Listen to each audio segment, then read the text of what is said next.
This is the Brozilla Podcast, Episode 3.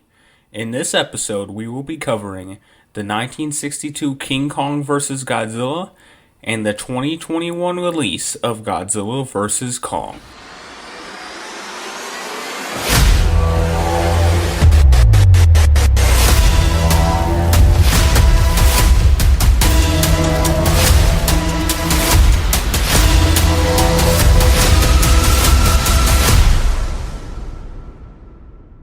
Hello, everybody. Welcome to the Brozilla Podcast, Episode 3. Somehow we're still making these, but that's fine. You know, this last episode only has 5 views as of now, but I mean, I know you guys just want to wait till next week. I'm sure next week we'll get 1,000 views on it. My name is Chris. I'm from Son of Sibo, and I'm here with Will from CreationZilla. Hey guys. And Tyler, also known as Tyrant Godzilla. Good to be back. And today, we have a very interesting question. Actually, we don't have an interesting question. However, we do have Tyler, who is going to pitch us his kaiju movie idea. And I'm pretty excited. Alright, well, hope Toho doesn't sue me. Trust me, you know how relentless the lawyers can be, but anyway, I've been, thinking about this concept for years, and what I got is a very interesting take on Godzilla versus Frankenstein. Mm. Oh, hey, I'm getting a disruption. Toho is interfering with the recording on a copyright. God damn it! Oh, Universal's in there too. They didn't like that Frankenstein mention. I didn't even know. I He's thought that was public domain. God damn parasitic capitalist. So you said you have an interesting take on it. So I take it that it's going to be a bit different than what Toho had in mind. It's actually very different to what many people would have in mind. So Godzilla's main opponent in the film, he's technically human.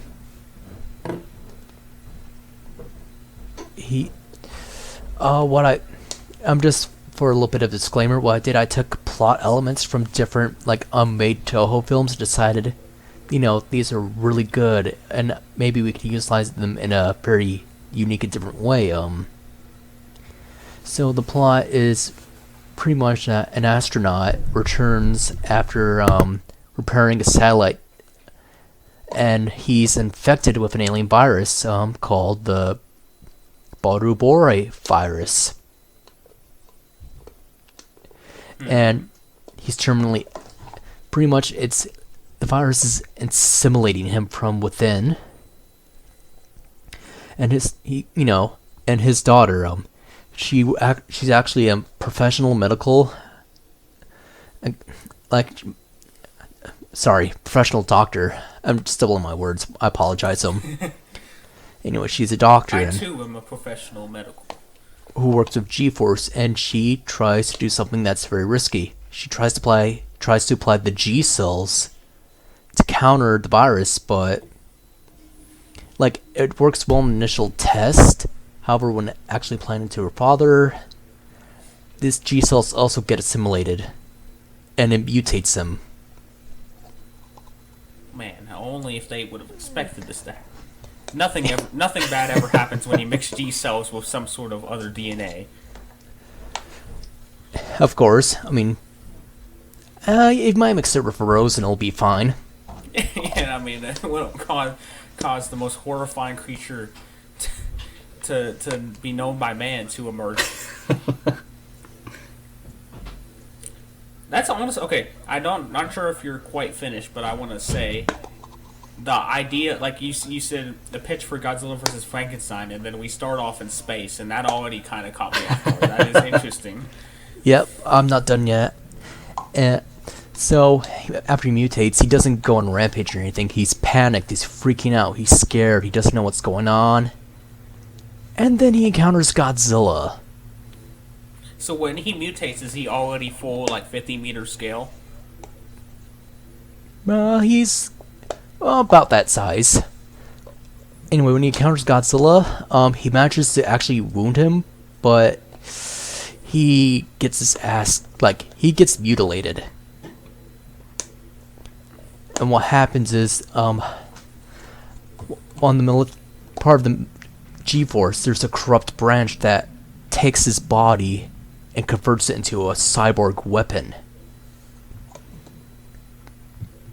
Huh. And what they do is... Oh, sorry to interrupt. Just to clarify, he got, basically... when he got mutilated, he's basically dead or dying, and then they turn him into a cyborg weapon from him. Yeah. Yeah.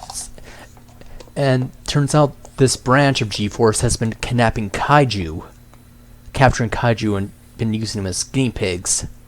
And they plan to sell them as bioweapons to the highest bidder. And this creature, their own Frankenstein, if you will be their magnum opus. And throughout this whole ordeal, going after between Godzilla being experimented on by the scientist, he completely loses his mind. He's blinded by hatred over everything. And he gains certain abilities as he's being experimented on, like mechanical weapons. And surprisingly, this is for a cool setup. He also gets telepathy.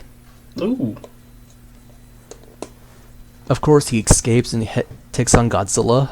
But what I'm thinking of is having it be a handicap match. Godzilla and a few other monsters against this overpowered cyborg creature that's made with his own DNA and the most advanced technology in the planet. This kind of sounds, and maybe, correct me if I'm wrong, I feel like this kind of sounds like it's obviously you're taking inspirations from some of these other lost films or films they didn't make, but it also kind of reminds me of a Broly film where he starts off weak and he keeps escalating until he's overpowered. Well, actually, Broly was kind of an influence, but the bigger influences I had were Hulk, Nemesis from Resident Evil. One of them actually was the monster M from the Godzilla vs. M. I certainly would like to see what this thing would look like, the design. I actually made some concept art for it a while back. Yeah. Whoa. Hold on, let me find it. I'll send it to you over Messenger when I have the time. Okay. Anyway, Godzilla's not alone during this whole ordeal. The other monsters that appear will be Kong, because of course.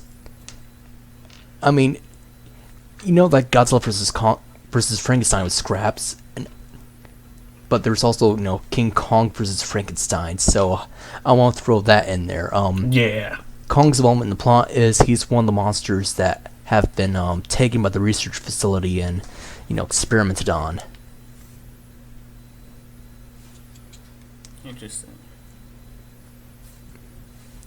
So, I think you got you certainly, honestly, sounds like the tone here, it sounds like somewhere in between a Showa film and a Heisei film. It's kind of interesting because I feel like, I don't know, because at first I was kind of picturing it as a Showa film by how you were describing it, but then as you kind of went on, it gave me some Godzilla versus Biollante vibes, obviously with the experimenting and stuff. Yeah, that's what I was kind of going for. The main idea I had for this project was that humanity, how they're being how even with the greatest attentions they can be corrupted, and technically we make our own monsters, and that's what happened with Godzilla. And I thought, what if that happened to a human? What happened to Godzilla happened to a normal man?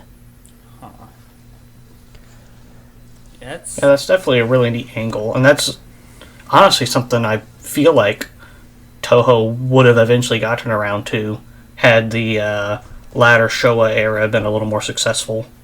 Right. So what I'm gonna say is this is unofficial, but if you get me some concept art with it, I might fiddle around with it because I feel like that could be a cool little project for me to, if you would want to work on like a short comic form version of that. I feel like that's something that wouldn't be too difficult to bring to life in that form. But I say, we'd have to experiment with it. I'm not sure what you would think about that. Yeah, we definitely had to work out the kinks. I'm sending it to the chat right now, the concept art for my version of Frankenstein. It's very out there. I still want to keep the monster-esque feel, like you feel like it's a mashup of different parts. I like that. I like how it's still, because I was kind of imagining it still, like it's humanoid, but it has enough mass that it does feel like a monster. Yeah, that's really cool. I like that. Should we put this on? Put on. Will, do you think you could put this during this point of the podcast? Put this image up on the. Yeah. If we remind myself to do that, because I realized I did not put the audio or the disclaimer in the last episode with all the corruption I had with the files. Oh dang! That sucks. Be fine. You know what? They came into a video of Godzilla vs. Kong in the title. They knew what was happening. Yeah. Well, and we gave a warning anyways. I just didn't put an actual time card on there. Speaking of, there's no spoilers here on this episode, but we might discuss things that happened in the trailers at some point. Okay, so if you consider anything that was seen in the trailers spoiler, 1, you're wrong. 2, Mechagodzilla's in the movie. Bastard. Man, I'm such an asshole. Takes one, no one. Yep. So. Well, by the time this episode comes out, hopefully everybody will have already seen the film. Yeah, actually, now that I think about it, this episode will probably be coming out after Godzilla vs. Kong has aired, and this episode will be a 2-parter. I should go ahead and get that out the way and let people know. This beginning part is being recorded on March 30th, the day before Godzilla vs. Kong. In this episode, we will be discussing the original 1962 King Kong vs. Godzilla film. And then there will be a break, and the second half will be recorded after we've all seen the new Godzilla vs. Kong film, so we can compare and contrast. So this episode will probably be a bit extra long. Hooray! But hopefully you're there to enjoy the ride. So we went ahead and opened this up on the note of discussing Tyler's kaiju idea. That is actually his kaiju film idea. That is actually an episode idea we had, so we'll probably save it a little bit more.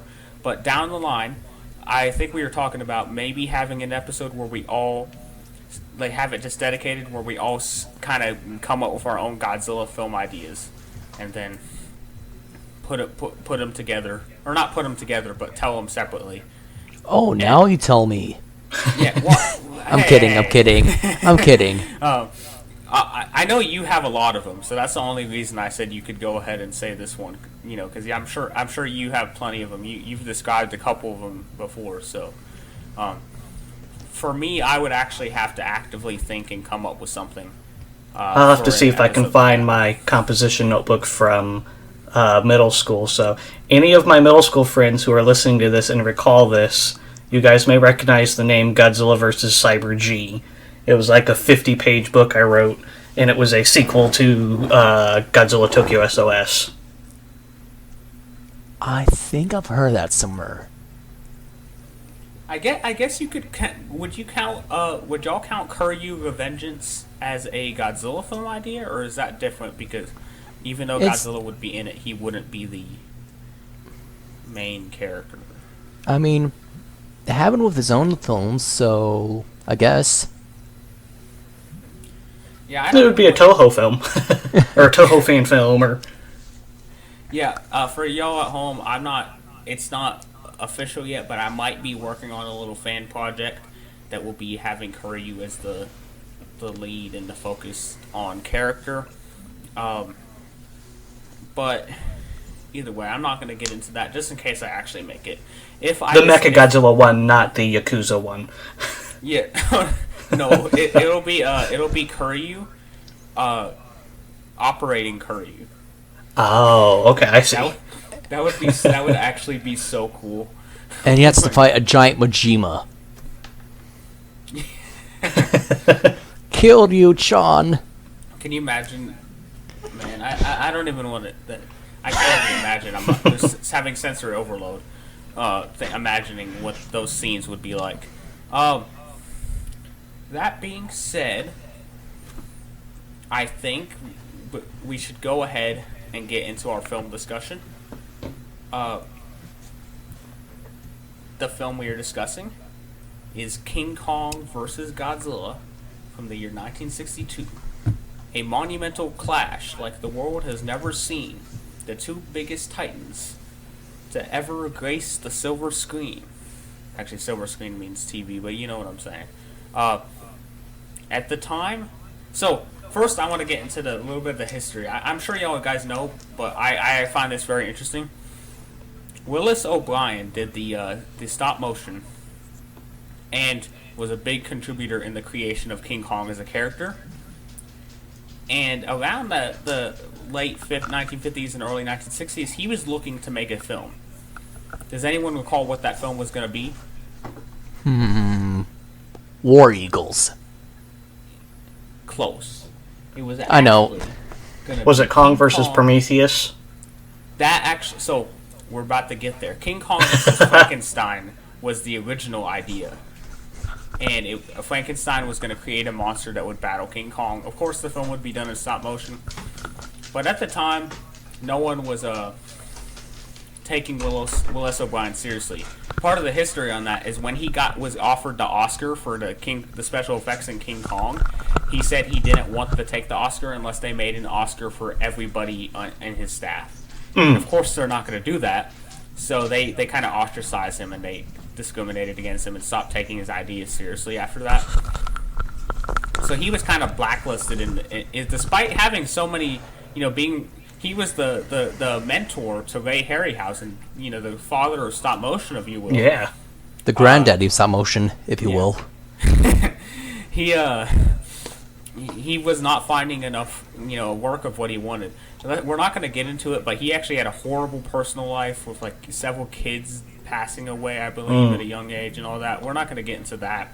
But essentially, he was looking for all this, and like you Will mentioned, it evolved into the idea of King Kong versus Prometheus. And there's a little meme going around, but it's kind of true. Just think that in an alternate reality, we're all hyped up for the rematch of King Kong versus Prometheus coming out right now. Actually, what's up? Oh, sorry, I might be jumping ahead a little bit. I'll let you finish the Willis O'Brien stuff before we get to the Godzilla stuff. Okay. So I still would like to see Prometheus get some sort of, adaptation at some point. Yeah, I think it was a cool character concept. Yeah, what I saw with the little concept art was pretty cool. But so this is where the story gets even more messed up and more sad, if you will. Willis O'Brien took his idea to someone named John Beck, and John Beck was looking out, talking to studios, trying to figure out someone to make the film, and he said he would get back to him when he could. John Beck went to a lot of American studios, and none of them wanted to take an idea like that. So then he went overseas, and behind Willis O'Brien's back, he made the deal with Toho, giving them the rights to use King Kong in a King Kong vs. Godzilla movie.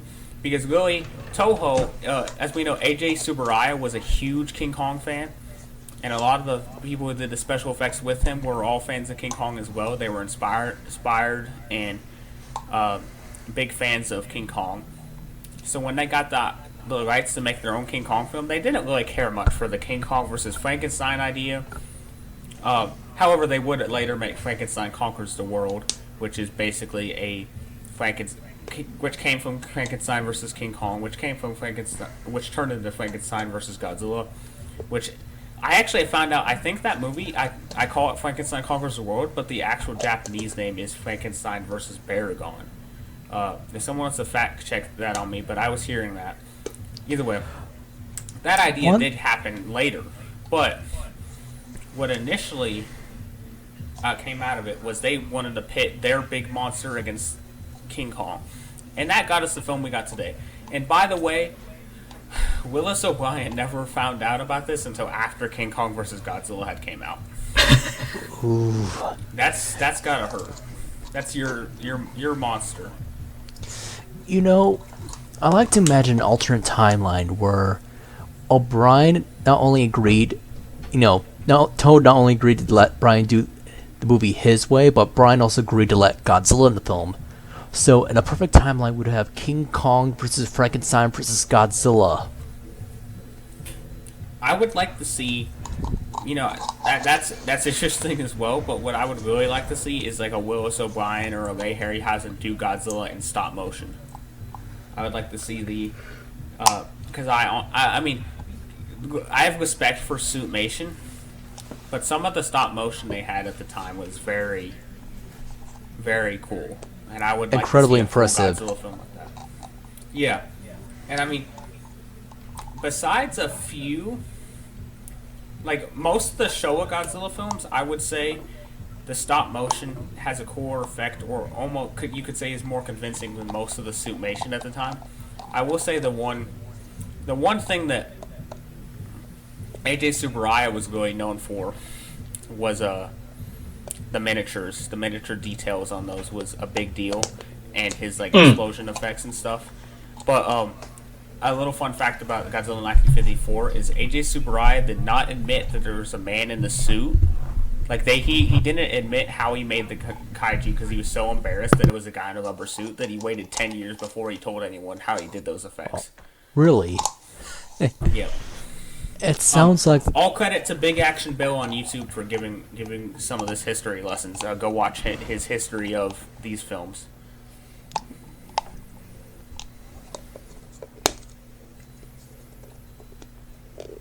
I find that hilarious, to be honest. In a way, O'Brien himself kept a lot of how he made King Kong a secret as well. Yeah. Yeah, so that's that. I wanted to go over that because I found that was interesting. That's all the troubled and sad past that went into this film. That being said, the film we got is a big juxtaposition, a big tone difference from what we just talked about. I believe I have only seen the English version, the English dub added in scenes for King Kong vs. Godzilla. I know, Will, you happen to get the Criterion collection and watch the Japanese version for the first time today. Yep, I watched that right before we started recording. And then Tyler, what did you? Which one did you get to watch, or which one have you watched? I've only watched the American version, but trust me, I know the differences just by looking at it.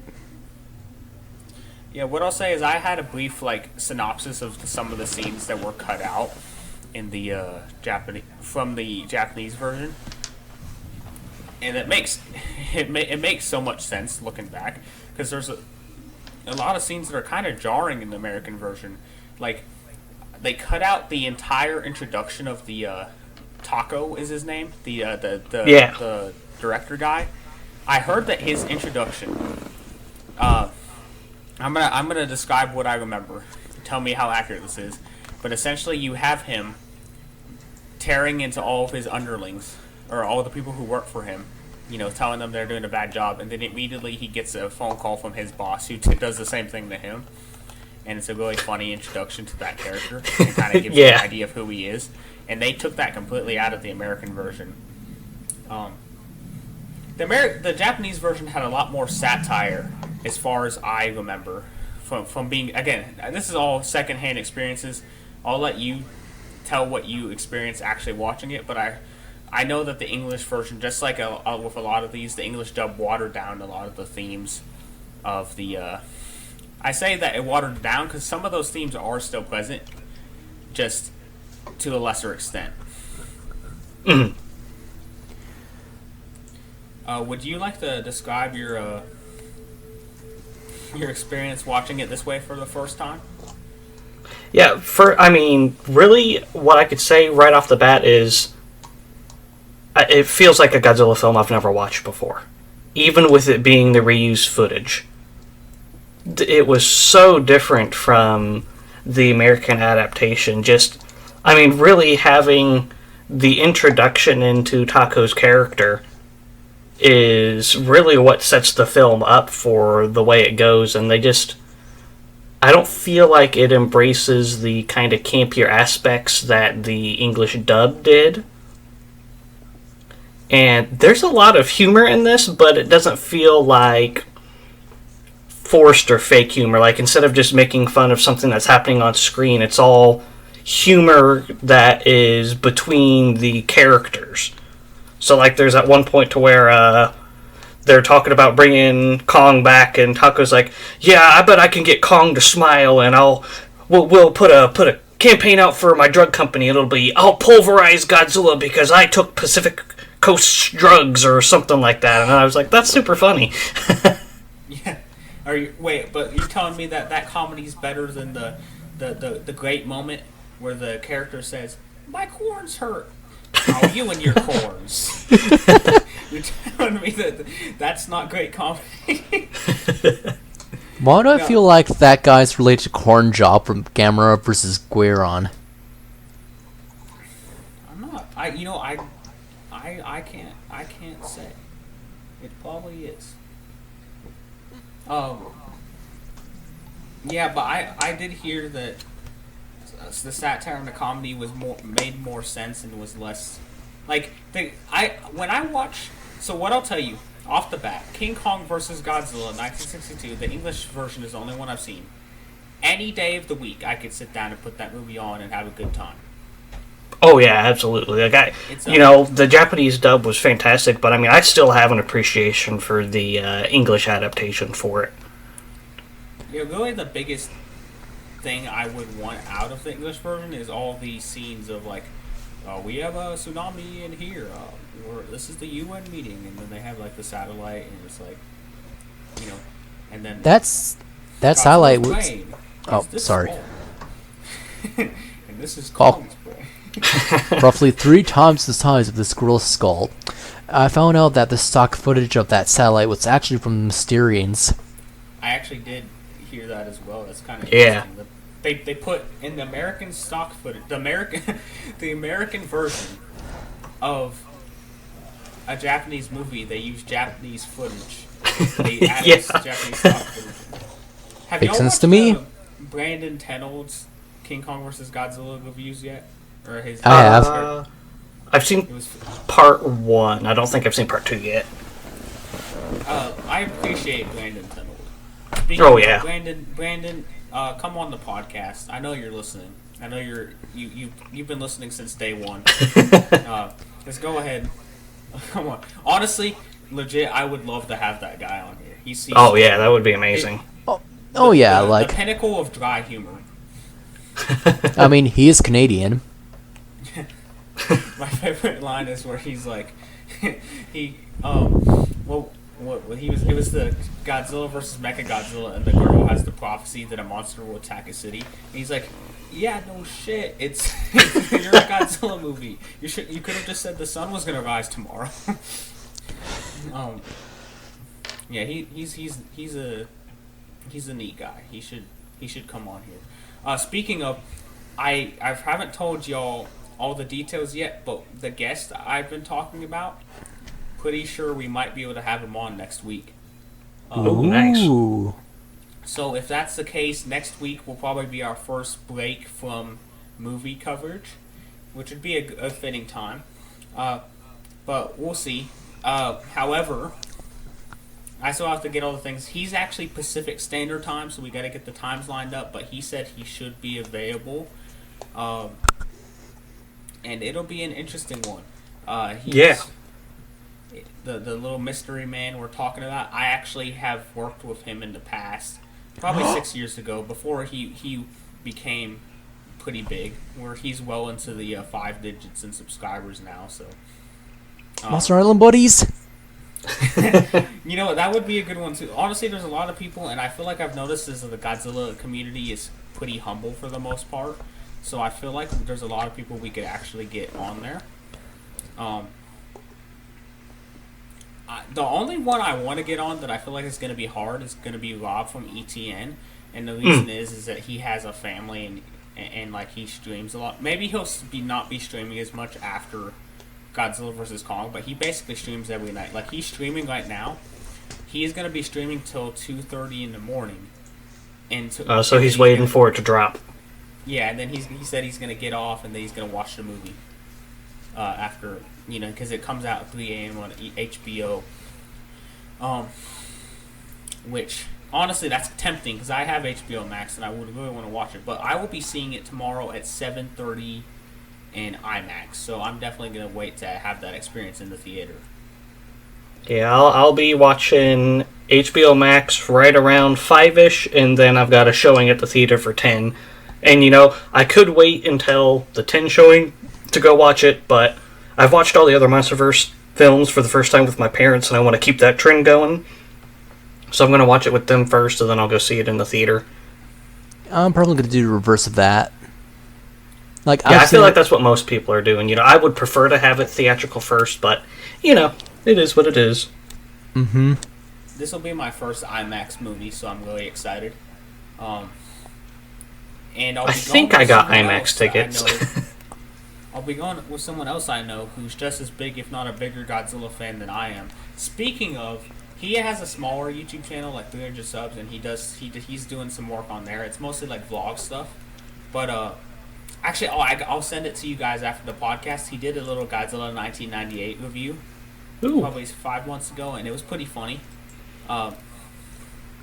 But he's someone that is in my National Guard unit, and we'll be seeing it tomorrow. But I actually was talking to him about at some point maybe having him on here, just because I think that would be pretty cool. So yeah, that's a little. I'm not naming names until we get anything official. That's why I'm being vague. It's not that. Just trying to make sure I'm not putting anything out there or making false promises about the deal signed and done. Right. However, I'm trying to think. Let's see. We still have now. I obviously the hype for Godzilla vs. Kong is pretty big, but we still have a little bit more we can discuss about King Kong vs. Godzilla.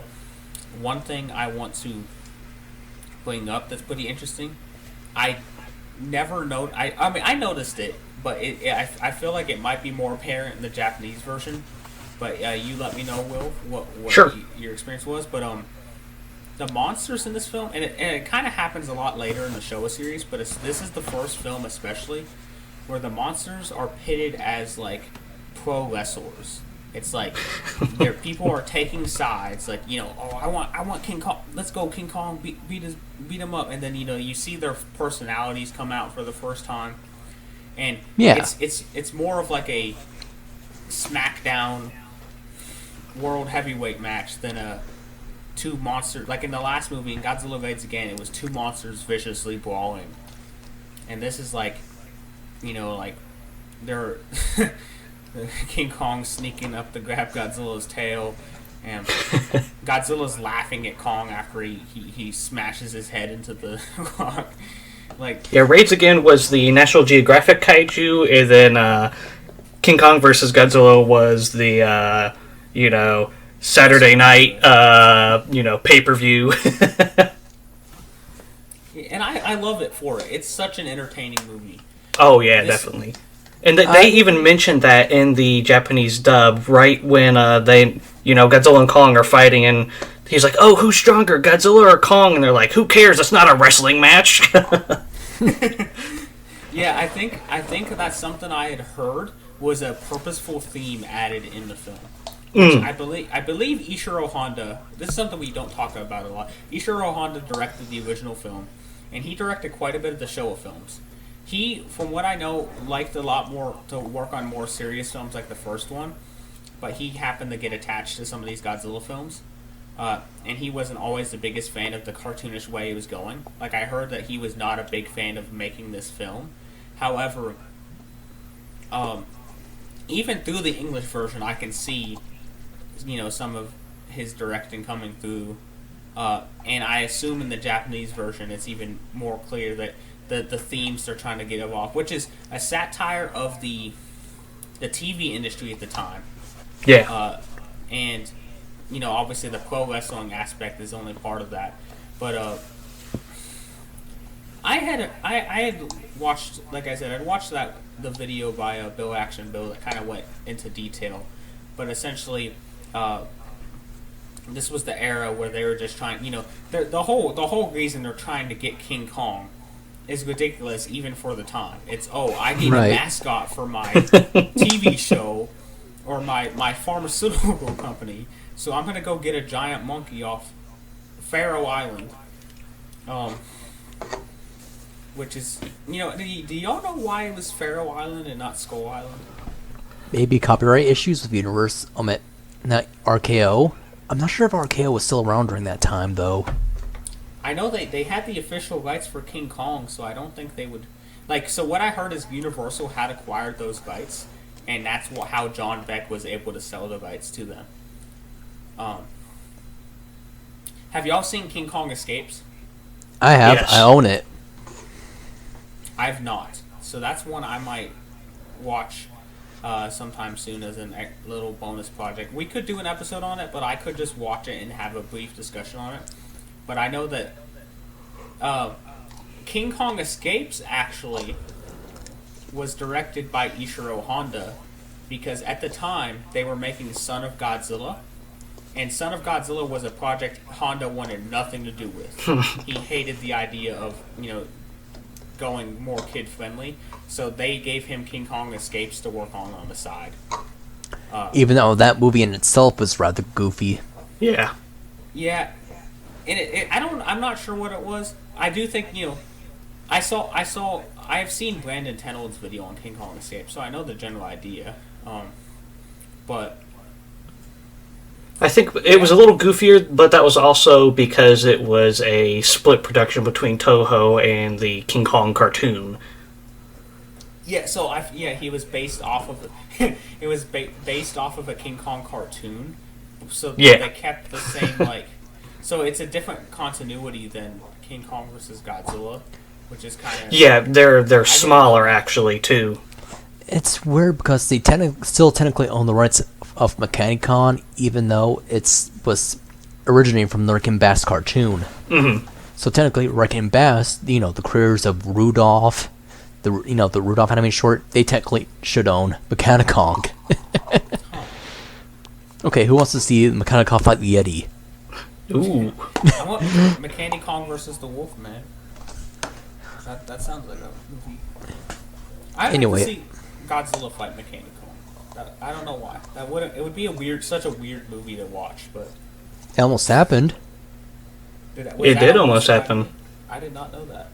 Yeah, pretty much, the final battle would take place on the San Andreas Fault, and there would have been a third monster called Archaeopteryx.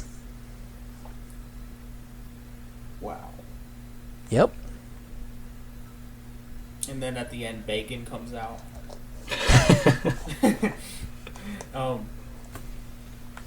Okay, so in the dub, do they go to Faroe Island because they already know Kong is there? They heard rumors. Okay. Because in the Japanese version, they go there because there's the evil mammoth beast spirit rumors, but that's also where the fruits came from. So that's kind of why they go, and then they just happen to find Kong. Yeah. Do we want to talk about that one scene with the little radio and the cigarettes and? Yikes! I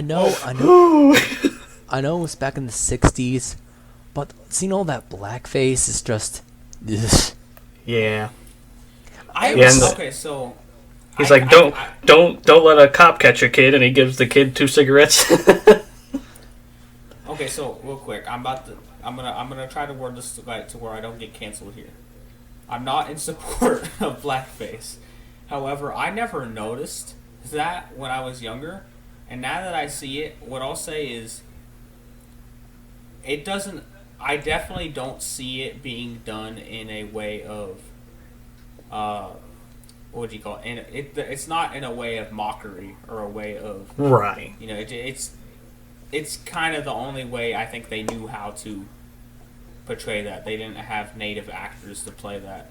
Mm-hmm. So Yeah. I am pretty forgiving of that, personally.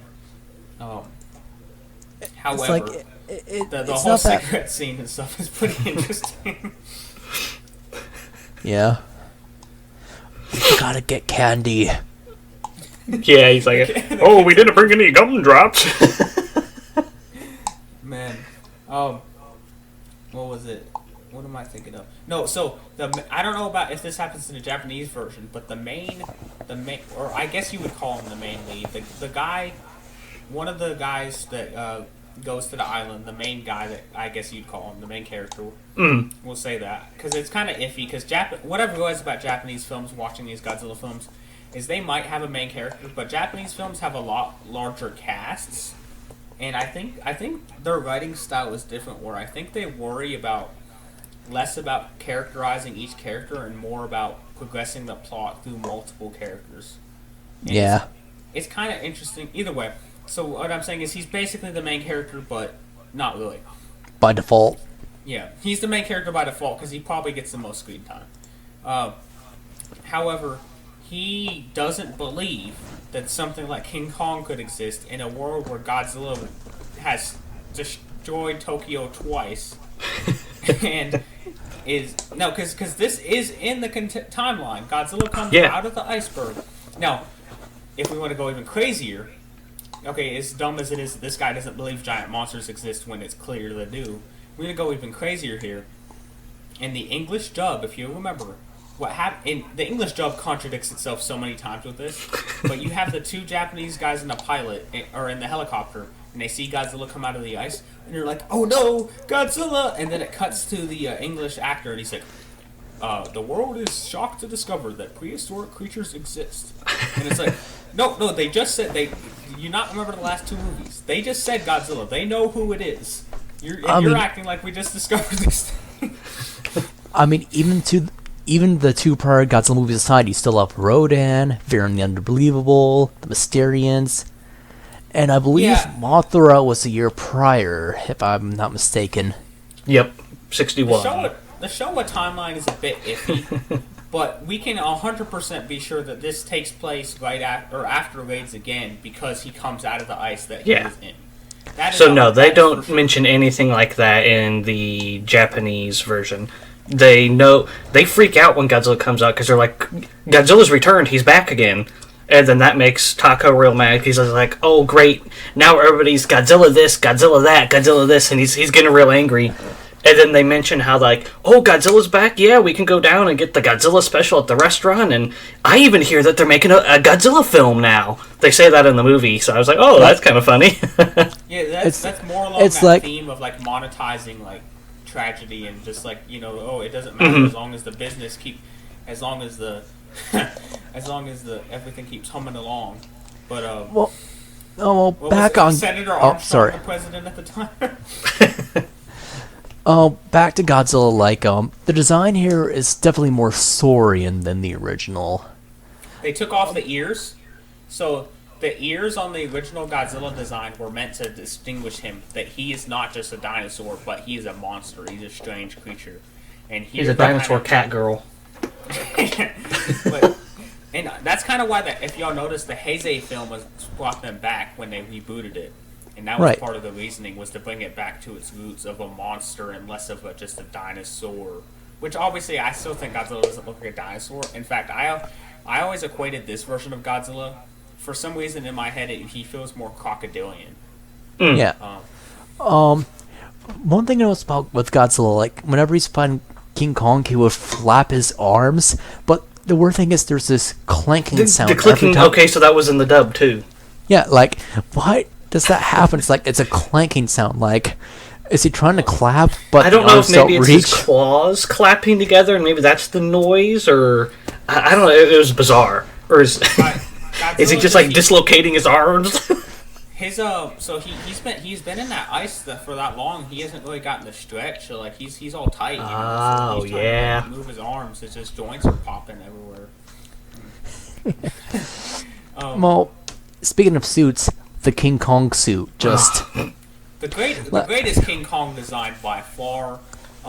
Like Kong Skull Island was okay, and like, but I mean, how can it compare to this beautiful suit? Where you're not scene he has arm extensions that make his arms go down to his knees, and then they cut to the next scene so the actor can actually fight, and you're like, wait, why are his arms shorter? Y'all notice that? They have two different suits. There's two suits. Yep. But that is so the puppet, like the close-ups with the puppet, it's like they give it him like a duck beak bill or something. Like it's so elongated compared to the real suit. It's so jarring. It's like a Muppet. Yeah, the close up of the puppet looks like the Rudolph snowman. No. It looks like Homer Simpson. Can you see it? Like the jawline. I kind of see that. Yeah, I'll say if we're gonna being real here, this is probably one of the best. If not the best show with Godzilla suit, it's up there for me. I really like this suit. It's pretty cool. This is certainly the worst official licensed King Kong suit. Because I mean, you got a few knockoffs there that make this one look good, but yeah, they definitely improve his design, and not by much, but they improve it some in King Kong Escapes. Oh, so here's something else I was thinking of while we were talking about the theme of like the people like not taking Godzilla very seriously and the whole like television theme. One thing is, did you notice that like I never thought about this, but this is the first time like where the kid tugs his mom and says, "Hey, can we go see Godzilla?" Yeah, he's not scared of him. He's like, "I want to," and this is kind of like almost leans into how the rest of the Showa era would be targeted more towards children. And she's like, "No, it's not a zoo." It's like, maybe, here's the thing, with everything that's went on after raids again, Rodan, Baron, Mothra, I think the reason why these people are so blasé about everything is because they're desensitized. They encounter giant monsters so much, it's just another natural disaster for them. Yeah, so what I would say is that is a very valid in-universe explanation. I do think the reason it is there writing-wise is to express the themes that we've discussed. It's more of a satire of the state of Japan's media at that time, and some of that gets watered down through the English dub. Which I say dub in quotations because obviously it's kind of like the Godzilla King of the Monsters treatment. Let's take out some of the scenes and add in some more American scenes. And there are some American scenes in the sub. The sub, literally, during the submarine scene. And check that temperature. It's all in English. So they have little subtitles that appear on the side of the screen in Japanese when they're speaking, and it is some stale acting, I'll tell you that. Yeah. Did y'all notice that we got the return of... I forgot the actor's name. I'm going to look it up real quick. But Dr. Serizawa returns. Yeah, I did not notice that ever before. And then, with just recently watching 54, I was like, oh my gosh, that's him. Akihiko Harada. The oxygen destroyer healed his eye. It's a miracle. And so is he playing a prime minister, I think it is? Or something like that. He doesn't have a super long role in the film. Yeah, he just walks from the building to his car. And I only remember is the English dub. He says, "Do not panic. The Japan's doing everything it possibly can." Like he's like Barack Obama talking. We got everything under control.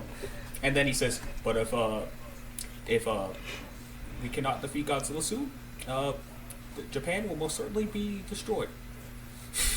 And that's like, wait, so you said not the Panic, but then you said not... my fellow Japanese Godzilla will kill us all. No, if I can change the subject a little bit, can I talk about the music real quick? You don't like my Barack Obama impression? No, it's wonderful.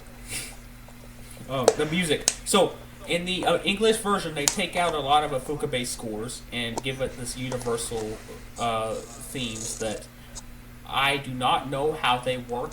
I think they do fine enough for me, but I don't know what it's like to actually have the full Afukabe score, and I feel like it would probably be better.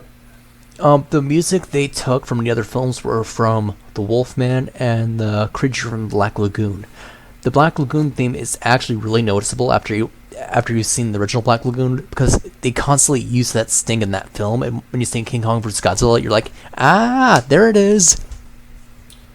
Will, did you notice your experience being better or worse with the Afukabe score, or did you even? The music was fantastic. No, I definitely noticed it because I think this is the first time they used one of my favorite Godzilla themes. I'm trying to think of how it goes. I just had it. It's like the dun dun dun dun dun dun dun dun bum bum bum bum bum bum. Yeah, that one. It was also the only thing I noticed is they use Godzilla's it. March. Yeah, they use it like 9 times in the movie. Like Godzilla will appear and it'll be like the bam, bam, bam, bam, bam, bam, and then it'll switch scenes and then it'll go back to Godzilla and it'll start over, be like bam, bam, bam. I was like, hey, I get it. Let's can we keep the music going for more than 10 seconds? So that was a little annoying, but it's like when you like overplay a theme because it's so good. Yeah. What I found out is the Japanese Defense Force theme from the original film and Godzilla's March from this were combined later to become Godzilla's theme. Yeah. Yeah. Which I never would, it's interesting to see how the music evolves.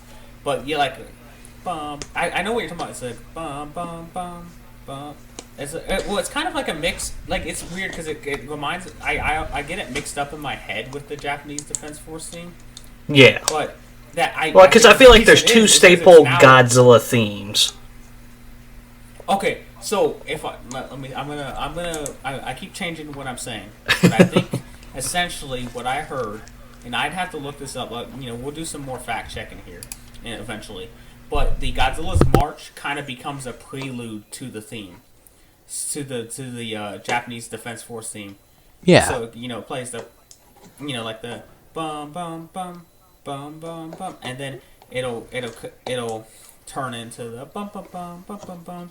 And go, I again, they both are used quite a bit in later Showa eras, and even a bit in the Heisei and towards the end of the Heisei era and some of the Millennium films. But actually, do they use any of Afukabe themes in the Millennium films? I actually don't remember that. They do in Godzilla 2000. Yeah. Okay. I do know that a couple of the Heisei films were actually completely scored by Afukabe, which I didn't previously know until recently. Yeah, I really love the Heisei music. I mean, I love all the music for all the periods, but I think they'll have really good scores for the most part. The only thing, I think the middle of the Showa, I probably could not point out a specific theme from the middle of the Showa era, but any other film I could definitely pick up a theme. Speaking of... go ahead. So the Godzilla vs. Hedorah soundtrack, I have not watched that one, but I've heard that one's pretty underwhelming. And it's also just tonally off. And the Godzilla theme they use, the only scene I've seen where they use it, but in that film, Godzilla's theme is the... like the whole Hedorah flying scene. That's his effect. Yeah. Oh yeah, the ba ba ba ba ba ba ba ba ba. So I don't know what fan opinion of that is, but a guy I was watching on YouTube was expressing how much he hated that, and he was happy when the films went back to the Afukabe. So you could arguably call that a low point in the music for the Godzilla franchise, but for the most part, it's mostly a consistent quality. Because the guy who did Godzilla Raids Again, he did a few of the later Showa films. He did, I think he did Godzilla versus the Sea Monster. which has that one theme that sounds like almost like a mission or not. What would you call it? James Bond. James Bond theme. And I mean, it's not a fukabe, but it's it fits the movie and it sounds cool. Either way, that's a little side note. I'm trying to drop some of this trivia I've learned recently. Also, make some use of it. Oh, go ahead, Tyler. Sorry. Also, the King Kong theme in this movie is just sublime.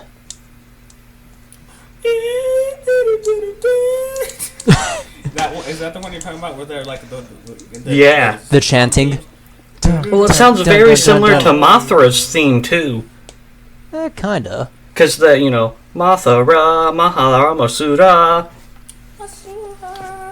I kept feeling like they were getting ready to build into that. I was like, all right, where's the bug swatter?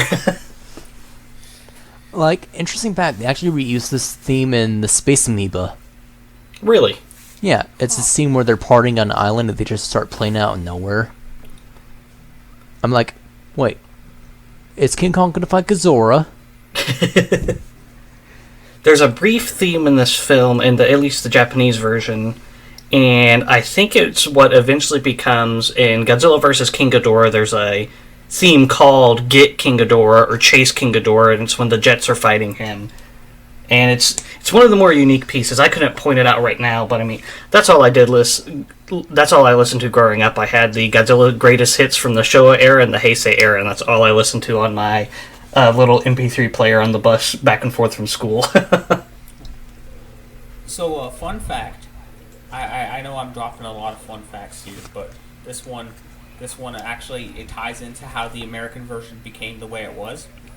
Originally, there was going to be a full, like, the American version was going to basically redo a big chunk of the film, like almost unrecognizable, and Toho was fine with that, and Toho made a couple suits for it.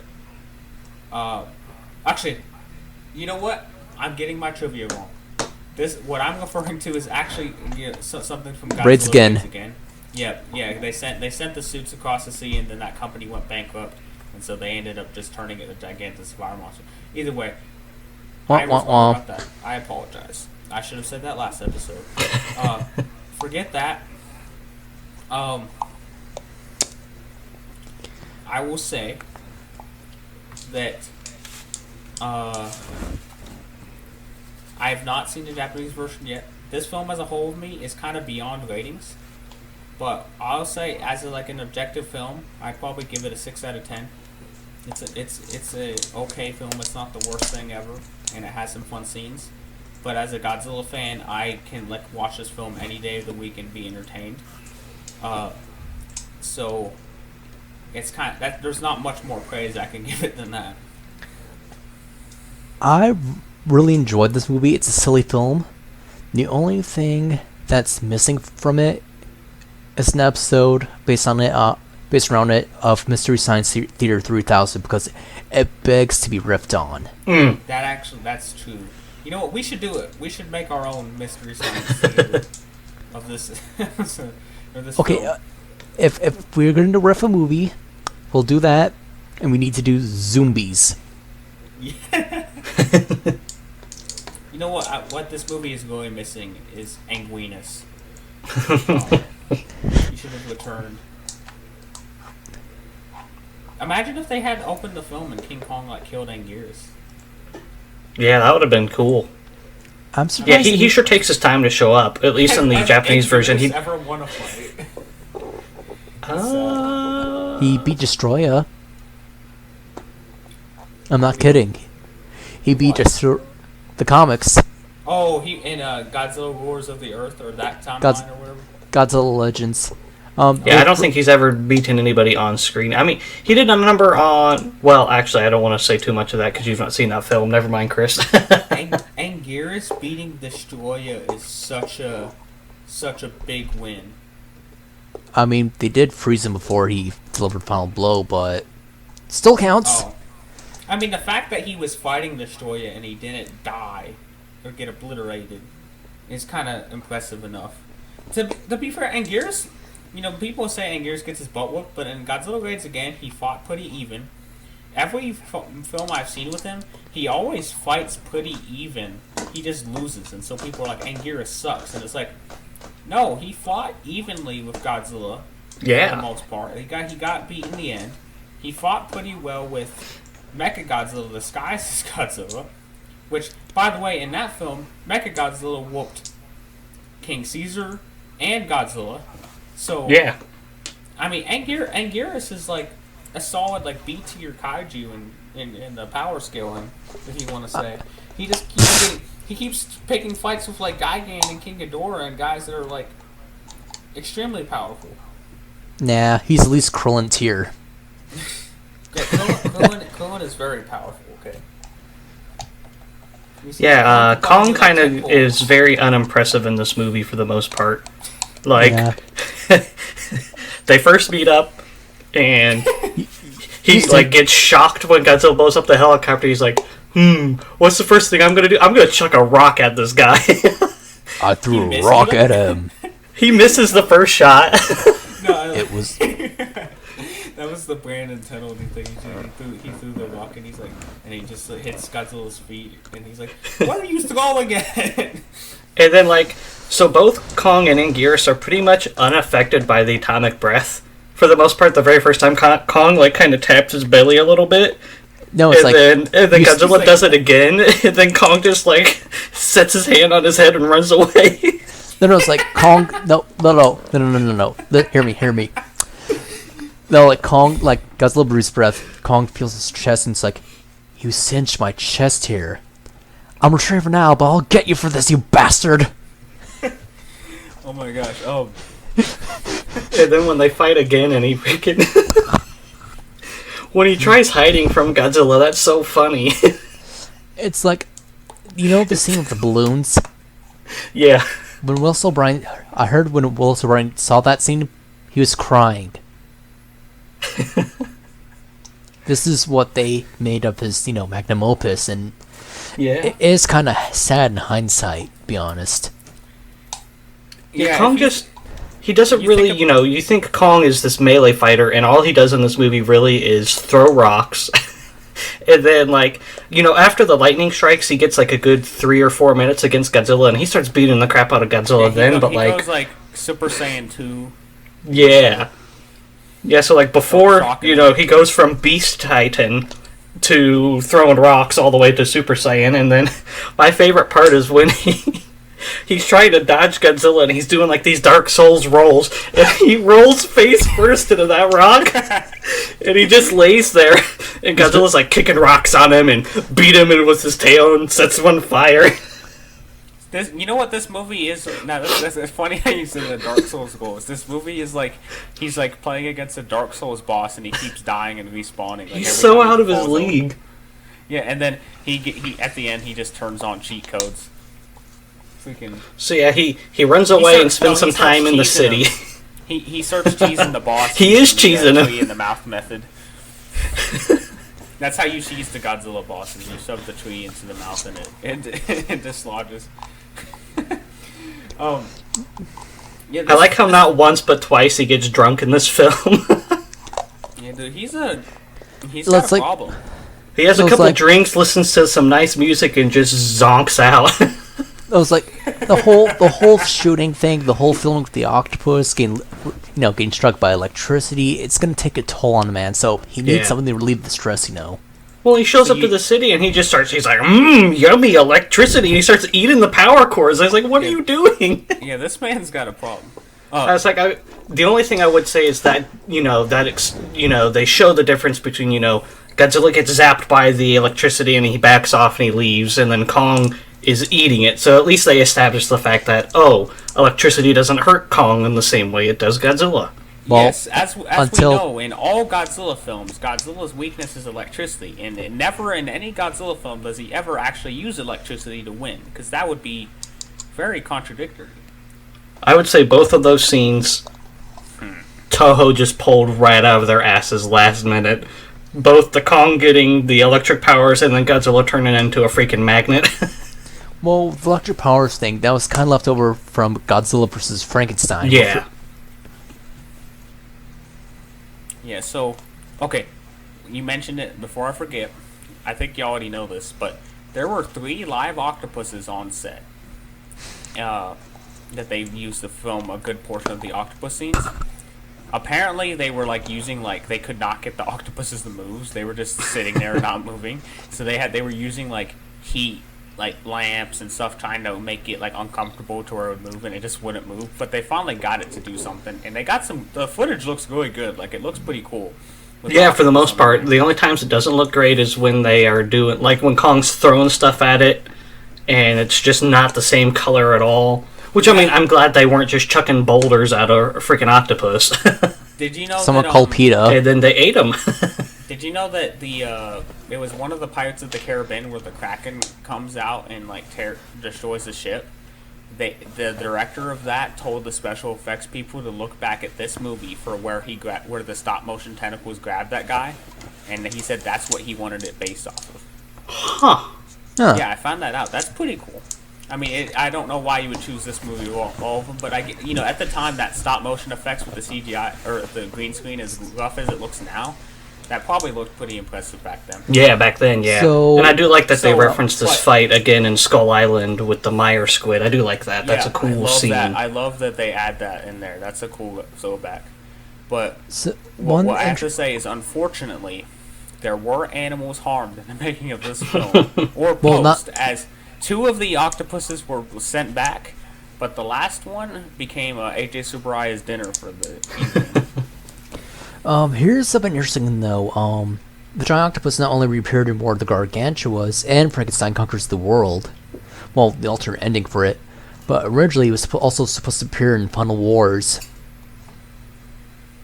Oh, I didn't know he was supposed to be in Final Wars, because I think they call him Odako, right? That's the official character name for the octopus? Yeah, there's concept art of him for Final Wars. Is the alternate ending for Frankenstein Conquers the World where at the end the octopus just drags him under or something? Yep. That would have... No, I have not watched that movie yet. That would have kind of pissed me off as a Baragon fan. Baragon spends the whole movie fighting this guy and then he loses. And then, octopus comes out and kills him. What? Come on.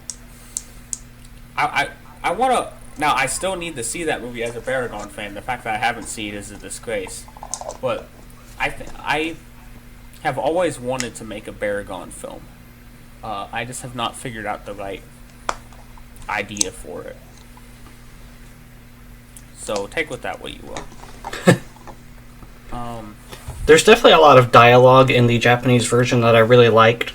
And I'm sure some of it, kind of trickled its way into the dub, but I really love the fact that the Japanese military has to meet them when they're bringing Kong. They're like, yo, we're good. We don't want another giant monster. Do not bring Kong to Japan. Are you kidding me? He's like, come on now, get this monkey out of here. We don't need that.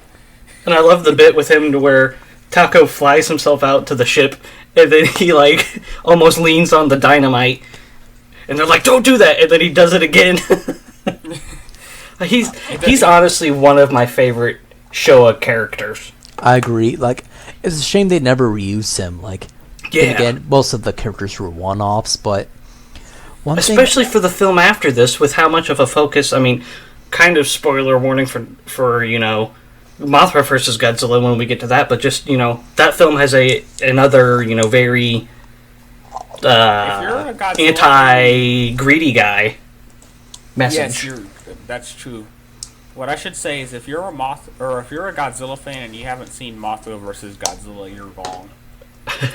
I meant more so spoiling the next episode of the podcast or the next entry in the series. But yeah, I get what you mean. I love how if you're listening to this and you have not seen Mothra versus Godzilla, leave a dislike, click off the video now, and go watch it. I don't know. I was gonna say something really mean, but then I couldn't think of something mean. Go watch the movie because you're wrong.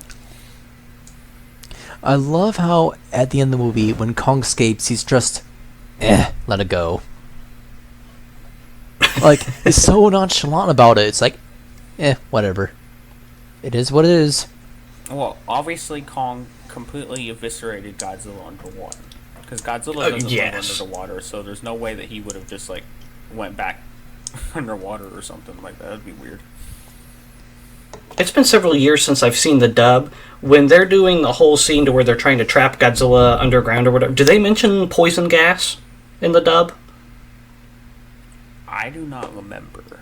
Me neither. Because they mentioned that in the sub. They said, yeah, we're going to trap Godzilla underground and then deploy the poison gas. I was like, whoa, poison gas. And then they also suggest using the hydrogen bomb on him. Then one of the guys makes a comment, attacking Godzilla is pointless. It would be the same as firing into a volcano. I was like, oh, wow, okay. It's like, I don't really think they've used poison that much. Like, they'd used bacteria, but never really poison. Like, yeah, that's why I typed it up. I was like, I don't really remember them ever touching upon poison in a Godzilla film. Definitely not in the dub. I don't remember that. And then let's see, what was some other dialogue? There was one to where they're talking about how, oh great, it's storming. Kong will get stronger by the lightning. And one of the dudes goes, yeah, like when Popeye eats spinach. Yes, I saw that. I saw that scene. I've not, obviously, again, I haven't watched the sub yet, but that's a line that I'm like, why would they not keep that in the American version? That's such a good... Okay, like, Americans would get that, too. Like, okay, when Popeye versus Godzilla... Come on, Toho, what are you doing? Now's the time. Okay, so guys, I don't want to be the bearer of bad news, but it is just over an hour since we started recording, and we have a whole nother movie to talk about in approximately 3 days. I think we'll be able to record again. I would say right now we should go ahead and give our final thoughts, predictions, or whatever for the upcoming Godzilla vs. Kong. Sure. Yeah, one quick thing I'll say on King Kong vs. Godzilla real fast is, final line that I liked was there, and they may have said this in the dub again, when Kong's getting ready to attack Tokyo and she's being stubborn about evacuating, she said, evacuation is pointless. You can't predict Kong. He's not like a typhoon. He'll just go anywhere. I just thought that was kind of a neat line. That reminds me of my favorite line from the dub, where it's the lady, she's not sure if the one guy died or not, and the other lady is like, the other lady's talking to her, and she's like, oh, maybe he's there. You should go to you should go check. You should go to Hokkaido. And it cuts right to this one guy on the UN. He says, "Do not go to Hokkaido." It's like so perfectly timed. I'm like, oh well, okay. Oh my gosh, that's definitely the best thing the dub did. So, for our final predictions, I predict the movie will be fun, but I will be very upset if King Kong doesn't shove any inanimate object down Godzilla's throat. I think that's gonna happen. I think they're not. I don't think they're gonna. I think he might put the axe in there, or the axe handle. I mean, that would be a good stand-in for the tree for me. Yeah, I almost wanted to make a little bingo board before going in. I think... so, what I should say, I'm not going to talk too much about it, but what I should preface to the audience is, unfortunately, I opened YouTube the other day and saw a title that said Monster A beats Monster B and showed a thumbnail that clearly depicted that happening. Now, whether that was taken out of context or not, I'm not sure, but I'm pretty sure it is accurate, and I'm pretty sure I know who wins, so I'm not going to give my prediction on who wins this film, because I probably will be right, because I think I got spoiled on it. We'll see how accurate that is. However, I'm certainly very excited for it anyway. I'm very excited for to get a portrayal of Godzilla as a villain, which hasn't really happened. I believe it. Shin Gojira is one thing, but I like to see in this MonsterVerse that be a thing. Yeah. I am excited for more stuff on the Hollow Earth. Have you all seen like the plot synopsis like that they've given, where basically this is officially released, so like I said, it's not spoilers. It's just the basic plot is that they're going to be following Kong to learn about the Hollow Earth, and that's his purpose in the film. That's one of the many they've released like 5 different synopses for the films, and each one got a little more detailed. I don't know why they did that. Yeah, that's kind of weird, but I think for me, like, I don't know what it is. For me, I'm not sure what spoils a film like this. I mean, who wins kind of spoils it, but then again, as we know with the Mechagodzilla plot in there, it probably doesn't matter as much as you would think in the end. We kind of all agreed that there's no way they're killing one of these monsters off in the film. We should talk about it is, and is it the entire Asian market? They got the opening weekend at 122 million. Yeah. Which actually, even during this situation, it's incredible. Several of the other MonsterVerse films, I believe, in their opening weekends in the same areas. That's insane. Like, I don't even know what to say about that. The world is ready to be open up again, and they're ready to actually experience life, and so this is kind of the first step towards that. Of course, it's important to be responsible during all this, but at the same time, I'm kind of in agreement. I'm tired of being stuck inside.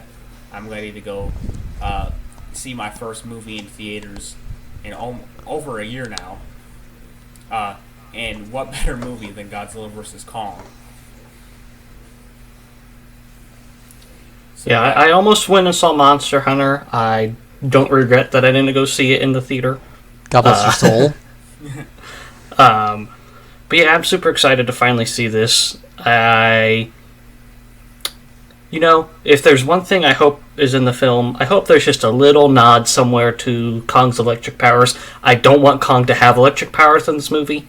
I just think a little nod would be neat. I don't know how that would be done, but maybe just a one-off line from a character, or he could grab something and it shock Godzilla. Yeah. Have y'all seen some of the early reviews, or saw the general reception has been mostly, it's been like 80% positive?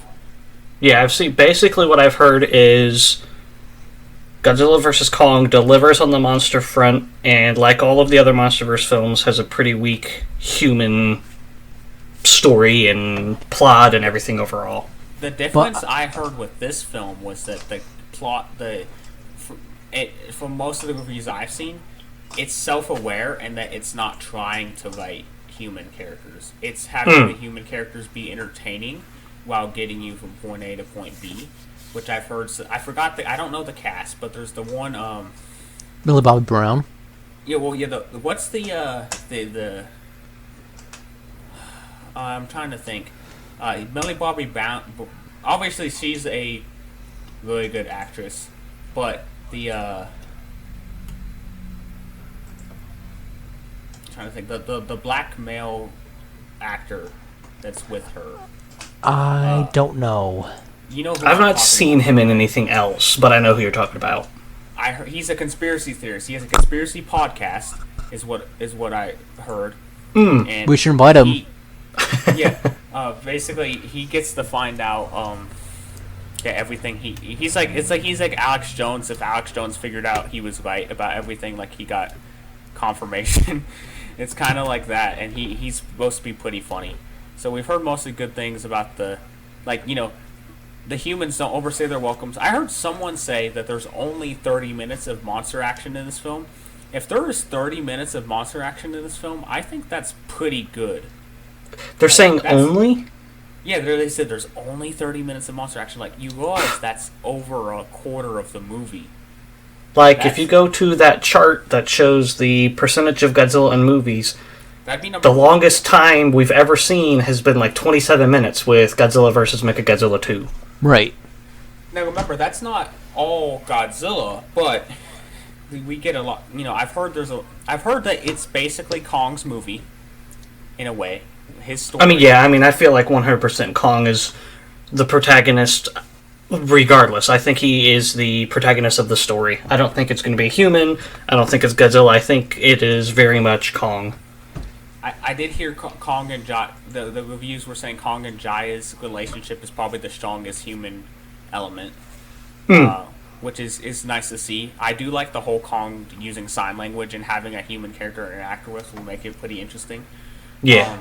I hope Kong gives the finger in this movie.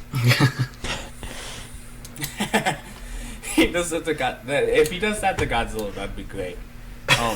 So Methlo Kaiju is the guy. I'll go ahead and say it. Methlo Kaiju might be coming on the podcast soon. He was the guy I was mentioning. Methlo Kaiju put his spoiler-free review out yesterday, and the one thing he mentioned is he was never a big Kong fan, but this film certainly swayed him in that direction. Ooh. He's always been a big Godzilla fan, obviously, but now he said that this film made him like Kong even more than he had in previous iterations. So that's pretty cool. Most of the negative reviews I've seen have a couple things in common. They either, one, are just mad that theaters are open at all and are kind of lashing out, which, in my opinion, it's your life. You do what you want. If you think that it's not time to leave, that's fine. But I also think that, if you're taking the proper precautions for now, it's been a year. I think we need to start moving on in some capacity. Right. And I think that this is a good first step. Even then, also, you should. Go ahead. Even then, you shouldn't, blame the film for it. It's up to the individual. They have the option to watch it at home. If they don't want to take it, that's on them. Yeah. And that's kind of my whole thing with the situation in general right now. But I don't want to get too far into that to risk being controversial. I'm not trying to alienate anybody. However, what some of the other negative reviews I've seen, now maybe we'll watch it and maybe they'll have some validity. I very much doubt it, but I've heard some people saying that it is a disgrace to the Japanese heritage, and I think a big part of this is there's been the recent tragic things with the Asian hate crimes going around, and I think that the whole media as a whole likes to attach to one thing, so I think they're trying to find more like Asian victimhood happening in a film that I am pretty sure is not the case. If It's that like, makes sense. My 2 cents is, unless you're in the group who's being offended, you shouldn't speak for them. They're adults. Let them speak for themselves. Exactly. I think the issue is the villain is Japanese, which I don't know how much it is shown, but like that, just because a guy's a bad guy and he's Japanese, that doesn't mean that we're saying all Japanese people is bad. No, it's clearly a character. Right. Not only does it tie into the plot, but the main character for the previous 2 films, Dr. Serizawa, pretty much saved Godzilla and therefore the world. Yeah, it's strange. One thing I want to preface here, I am not 100% sure, and I'm not trying to get political here. I'm not 100% sure what y'all's beliefs are. This is not a political thing for me. This is a common sense thing. Characters are written in certain ways, and just because let's say, you have a character like this who is a Japanese character and he's the villain, that doesn't mean that again, it's kind of the thing with the media. The media always likes to attack something in some form, and especially with like the Asian hate crimes, which I'm not supporting, obviously, and I'm not speaking on that. Okay, I don't really have a full opinion on what's going on there. I just know that it's not good. but I can't really speak on that because I have not researched enough on that. What I'm saying is, the media likes to take an idea that's present and attribute it to everything. So, and I'm not trying to get too into it, but essentially, don't let that discourage you from watching the film. Watch the film and come to your own merits. What I'll tell you is the guy I follow, Matt Frank, on Facebook, and I'll be honest, I disagree with a lot of his political leanings, and he is very open about it. However, he has watched the film, and he has no issues with that. So it's not just me. It's if people who are saying this are just trying to get clicks on their little BuzzFeed articles, and they need something to attack. And Godzilla versus Kong is what's popular right now, so that's what it's gonna be. So I just wanted to go ahead and put that out there. That's what a lot of negative reviews have been. And I think when you make a negative review, unless if there was actual blatant discrimination, which, as far as I can see, is clearly not there. You have a diverse cast of people in this film for sure. It's really just to generate views and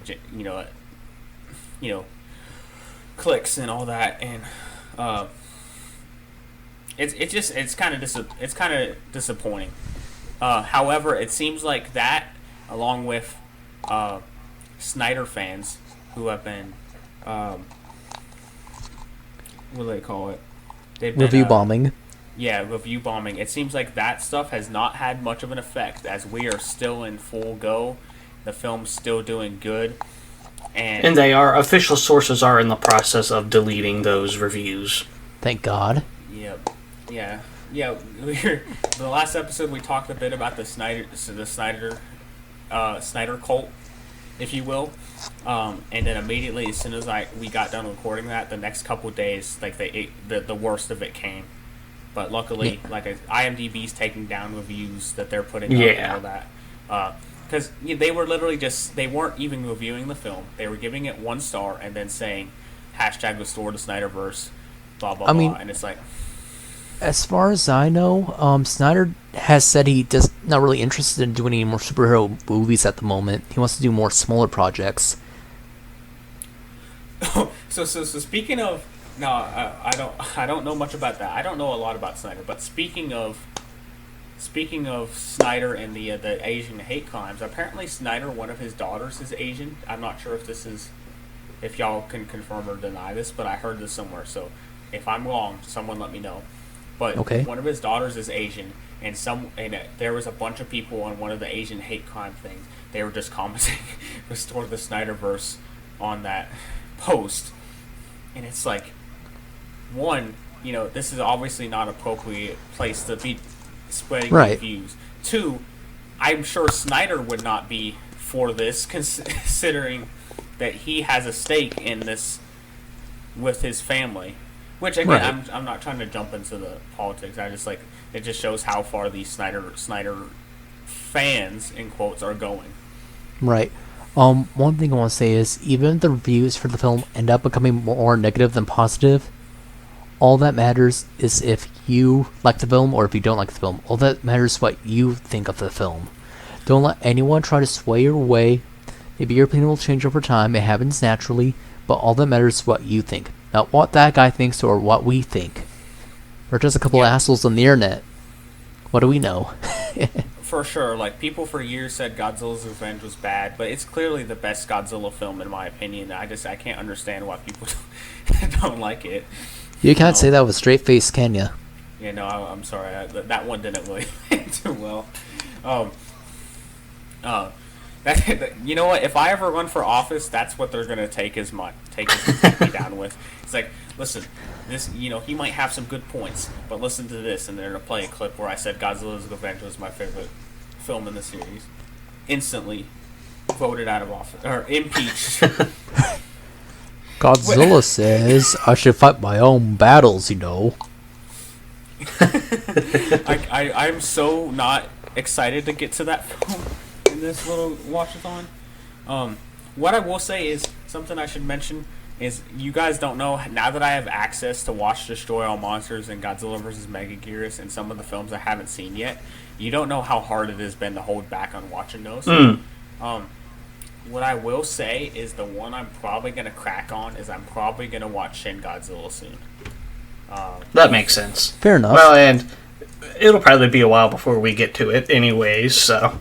I was going to say, yeah, I might hold off on some of the ones we'll be getting to somewhat soon. But that one's... You could always watch Shin and then do a personal video on it. Yeah, for sure. Yeah, I do have some ideas for some more videos. The Godzilla Singular Point video did pretty good for them compared to my recent videos. So I might try to cover some more of that, but the problem is it did come out in Japan. Don't think we're getting much more press on that. So unless I can actually start watching, I don't want to try to watch it in Japanese and just figure out what's going on there. So from what I've seen, there are already subs coming out for it. Oh, there are? Yep, and episode 2 comes out tomorrow. Or today, technically, since it just passed midnight over here. Okay, well, post-podcast, before y'all hop off, because I know it's really late for y'all, I need you to send me if you can find anything on that, because I would definitely be wanting to watch it ASAP. I'll probably wait until after tomorrow, but I would like to get on that. But yeah, I'd say I not to speak for y'all, but I think we're all excited for Godzilla vs. Kong. This is the one moment. Think about this, guys. Right now, all of cinema, all of film, all of theaters are being saved by Godzilla vs. Kong. Mm-hmm. Theaters could have been, like, for a while we were wondering if theaters would ever be a thing. And as strange as hyperbolic as it is, I think it's not far-fetched to say that this movie might have saved that experience for the ongoing future past this pandemic. Mm-hmm. And for once, this is the moment where, like, you're getting made fun of as a kid for watching those goofy monster suits. Well, now everybody is excited for this movie, casuals or whatever, and you can kind of, you can kind of be a little smug, being like, yeah, you know what, I was there back, when I was little, I was watching the original of this movie, and now we watched Godzilla before it. Oh, sorry, you go first. We watched Godzilla before it was cool. Yes, yes. Yeah, so it's been a long time coming, and I'm excited. Do y'all have any final thoughts before we go ahead and end this half, and for the viewers at home, move on to our Godzilla vs. Kong reactions and reviews? Let's see. So it's 12:09 EST, right around the end of this recording. So for me, I'm about 18 hours out from seeing Godzilla vs. Kong. I gotta go to sleep, I gotta go work, and then I can watch the movie. So I honestly think I might be turning all of my social media onto airplane mode and avoiding my phone all day tomorrow. Yeah, that's pretty smart.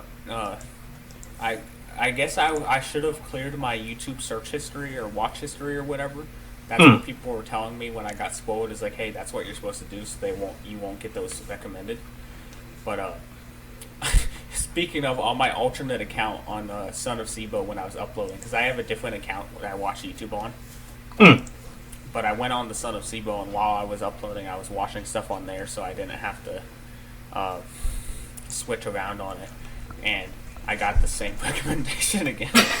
So that was kind of heartbreaking. Because I'm not going to break into what it said. No matter who wins, it's going to be fun.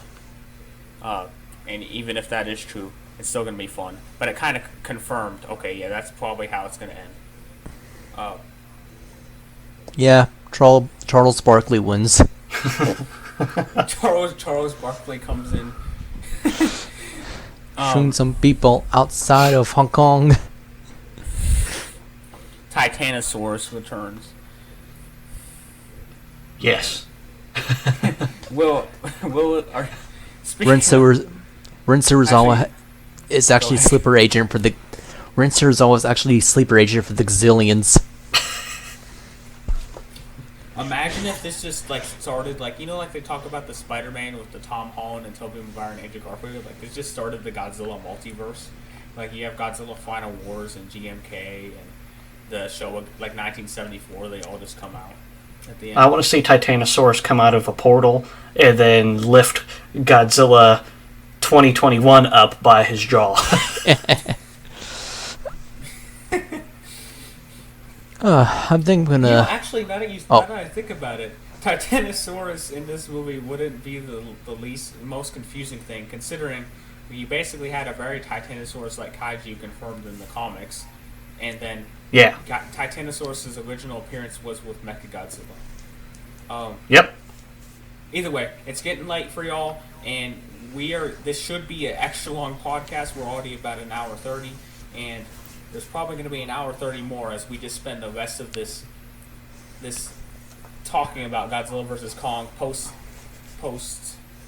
watching it, clearly. So, for now, this is the Brozilla Podcast, and we will be right back after a short break. After a word from our sponsors. No, we don't have sponsors. Don't tell...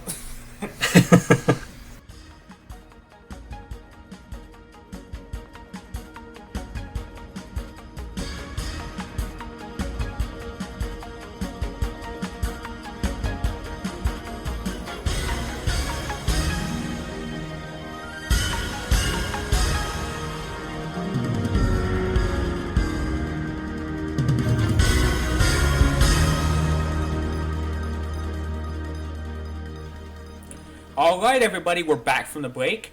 We all just ran to the movies real quick, watched Godzilla vs. Kong, and ran right back here. We're recording on the same day, actually. I'm surprised y'all were able to do it so fast. Especially on a Tuesday. Yeah, it's Tuesday. Real quick, just to preface, if you have not watched Godzilla vs. Kong, then you're wrong. Go watch it right now. And if you need further convincing, James Rolfe from AVGN liked it. Doug Walker from Nostalgia Critic liked it. Chris Stuckman liked it. And most importantly, Moist Critical, Charlie gave it a fat 85% on the Moist meter. So you know that it's good. So go watch it. Spoilers incoming in 5, 4, 3, 2, 1. Godzilla wins. Wait, Godzilla wins? Oh, I saw the wrong... Oh, I watched the 1962 version. Oh, yes. Dang. No, Damn you! Yeah, so I think we are all happy with the result of the Godzilla vs. Kong skirmish. At the very least, I think we can agree on that. Absolutely, yes. Oh, That's definitely. Probably that is the last thing we're going to agree on in this podcast. Prepare for war. Now, I think it's about time Godzilla got to take that victory from Kong. Kong's had it for almost 60 years now. It's Godzilla's turn. Like, it's pretty much, at this point, Godzilla has defeated every monster he's fought at one point or another, so... You know, honestly, he only has, like, one win over Mothra. Like, he beat Mothra in GMK, but if you, like, even in Mothra versus Godzilla, like, in the end, Mothra kind of wins. I mean, if you want to call it 1-1, that's fine, but... I mean, he also won in Tokyo SOS.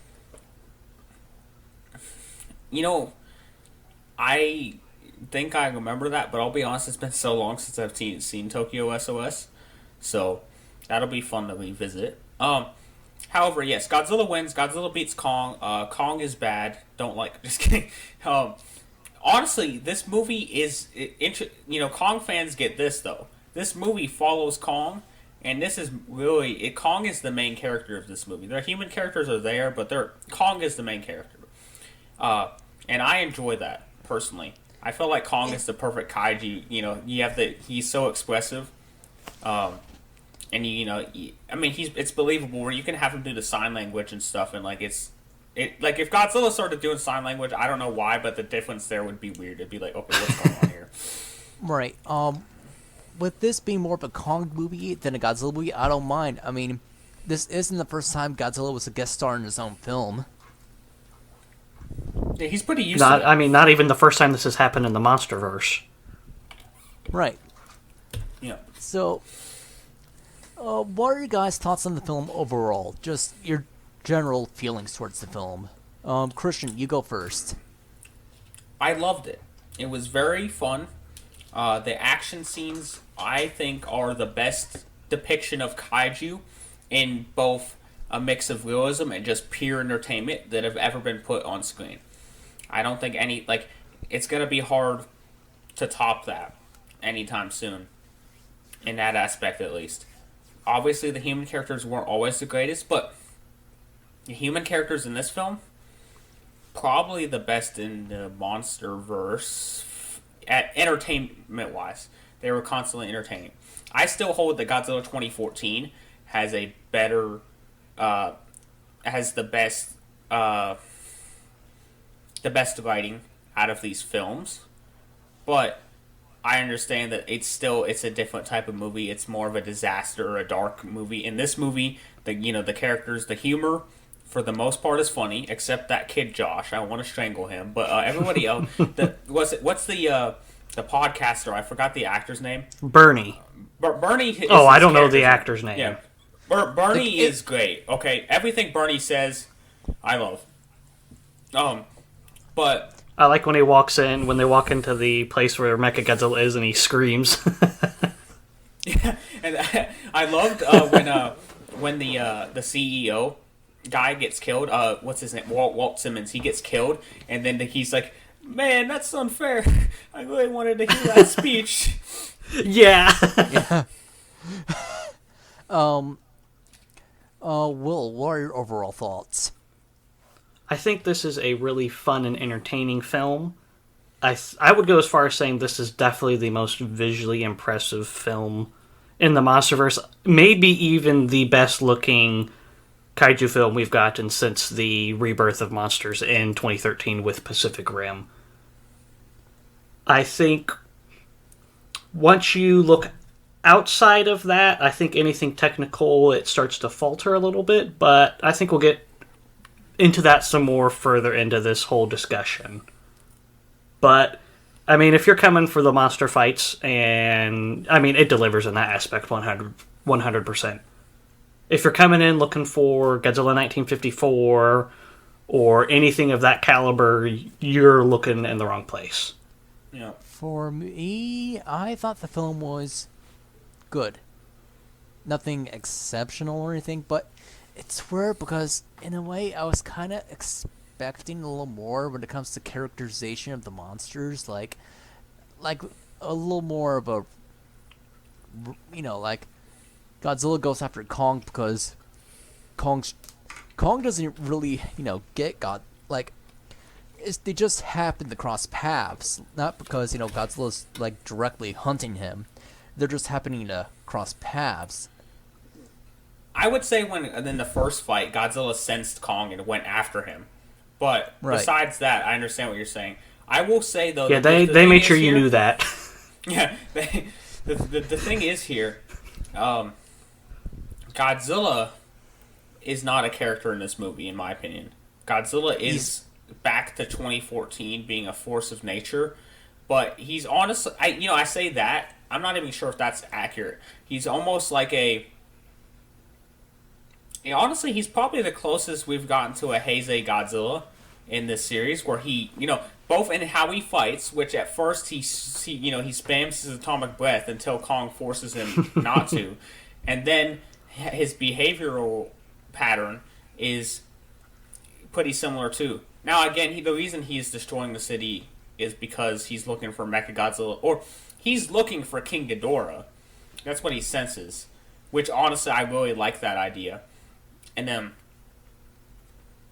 yeah, but he's not a character in this movie. I wouldn't go that far. Maybe by the end, he is. After he's a character from the point where he beats Kong throughout the rest of this movie. You could call it that. But for anything before that, he is the antagonist, and he's a force of nature.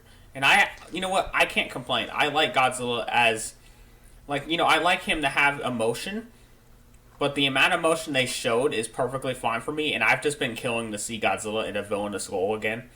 So, even though it was temporary, this kind of scratched that itch. It's like, for me, I don't know, something held this film back a bit.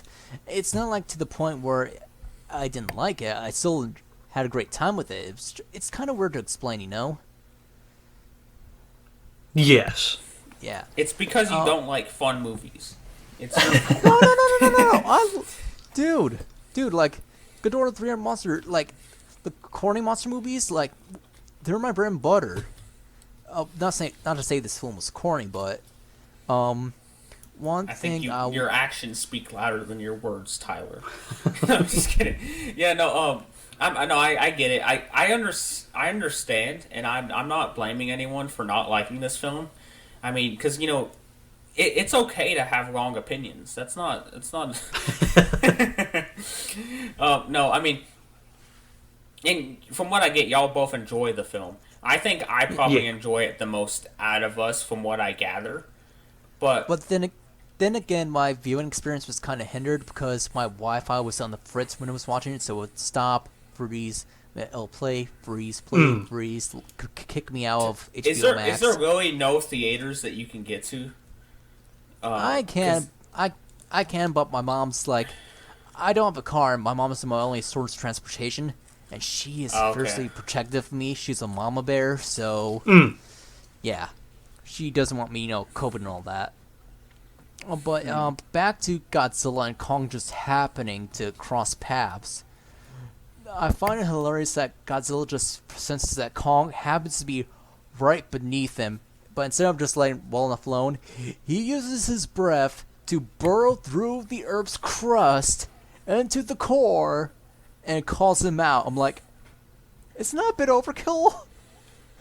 This movie was really like the plot of a Toho film for me. Like, that's the kind of why I it felt like a Toho plot, but like if they had the effects to bring it out, because there was a lot of stuff like that like you don't like question, like kind of like Godzilla tanking a meteor or a black hole. Or that type of stuff. Like, it doesn't have to make sense for me. I enjoyed it. Right. It's like, I enjoyed that too, but I'm like, it's a moment where you're like, God damn, he's strong. And Godzilla didn't do it to attack him. It just did it so it could call Kong out. And it's both ridiculous and awesome. It's like... This movie is booked like a pro wrestling show. And I enjoy the hell out of that. To compare it, it's like if you want to get your neighbor's attention because they're dog crap on the lawn, you would throw a grenade outside their house so the wall will break open and so you can yell at them. It's ridiculous, but I love that. So how I explained this movie to my friend, who he really doesn't care much about it, but so I ended up just kind of talking about the movie to him. He was someone who likes wrestling, and how I explained this finale to him was essentially, it was like if John Cena fought Randy Orton in an Iron Man match, and at the end John Cena wins. He puts in that STF, and Randy has to tap out because he has like the chains or whatever, and then after that, Brock Lesnar comes out and starts beating the crap out of John Cena, and then Randy had to come help and finish it with the RKO. That's essentially what happened here, except obviously you replace the monsters, John Cena with Godzilla, Randy Orton with Kong, blah blah blah. Yeah. And sorry about my Brock Lesnar yell. I didn't even catch that. That's funny.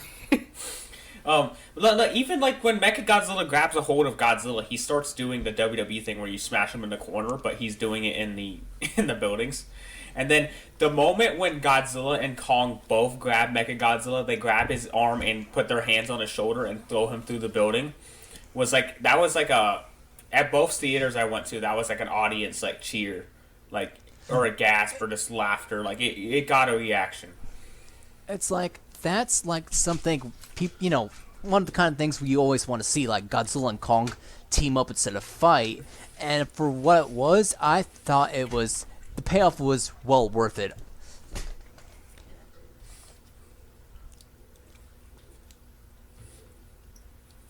For sure. Oh yeah. One funny detail I noticed when Godzilla was fighting Kong's like for a small section of the whole fight, Godzilla was on all fours like a freaking like crocodile or Postosuchus and just charging at him. We've never seen Godzilla do that before, and that was terrifying. My friend who works for or he used to work for, and actually he's applying to another one. He used to work a lot with alligators and crocodiles in the zoo, and he's big into reptiles. He told me that like Godzilla's behavior in this movie is very close to a crocodile, especially in those scenes. But obviously, like when he's dragging Kong underwater earlier. By the way, did y'all catch the Jaws references in the water fight? Yeah.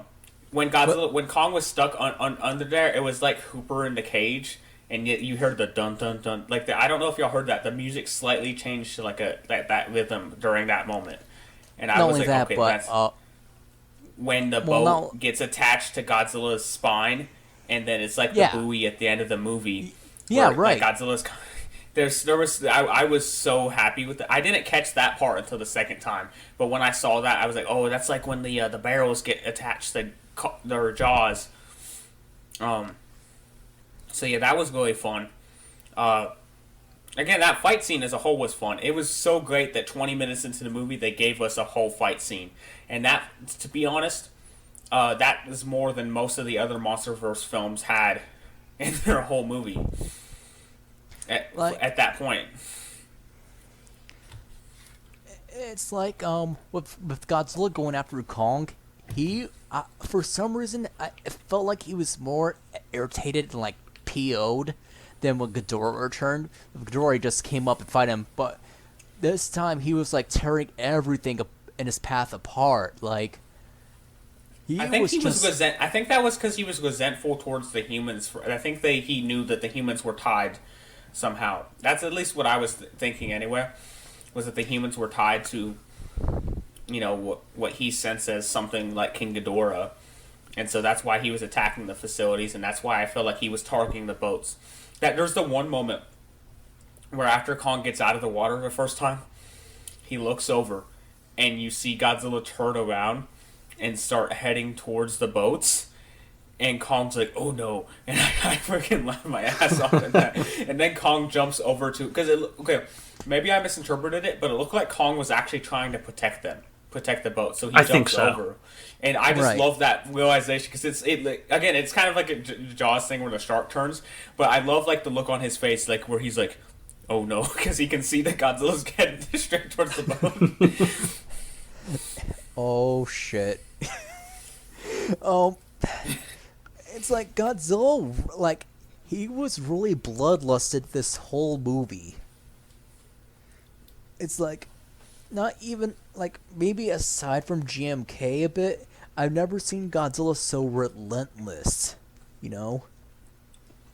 For sure. He was very aggressive, and his fighting style, now in my headcanon, whether you want to take this as just, how I explain it anyway, is the reason he was faster in this film is because when he's fighting something like King Ghidorah, they fight in a certain way. It's like they fight the same way, if that makes sense.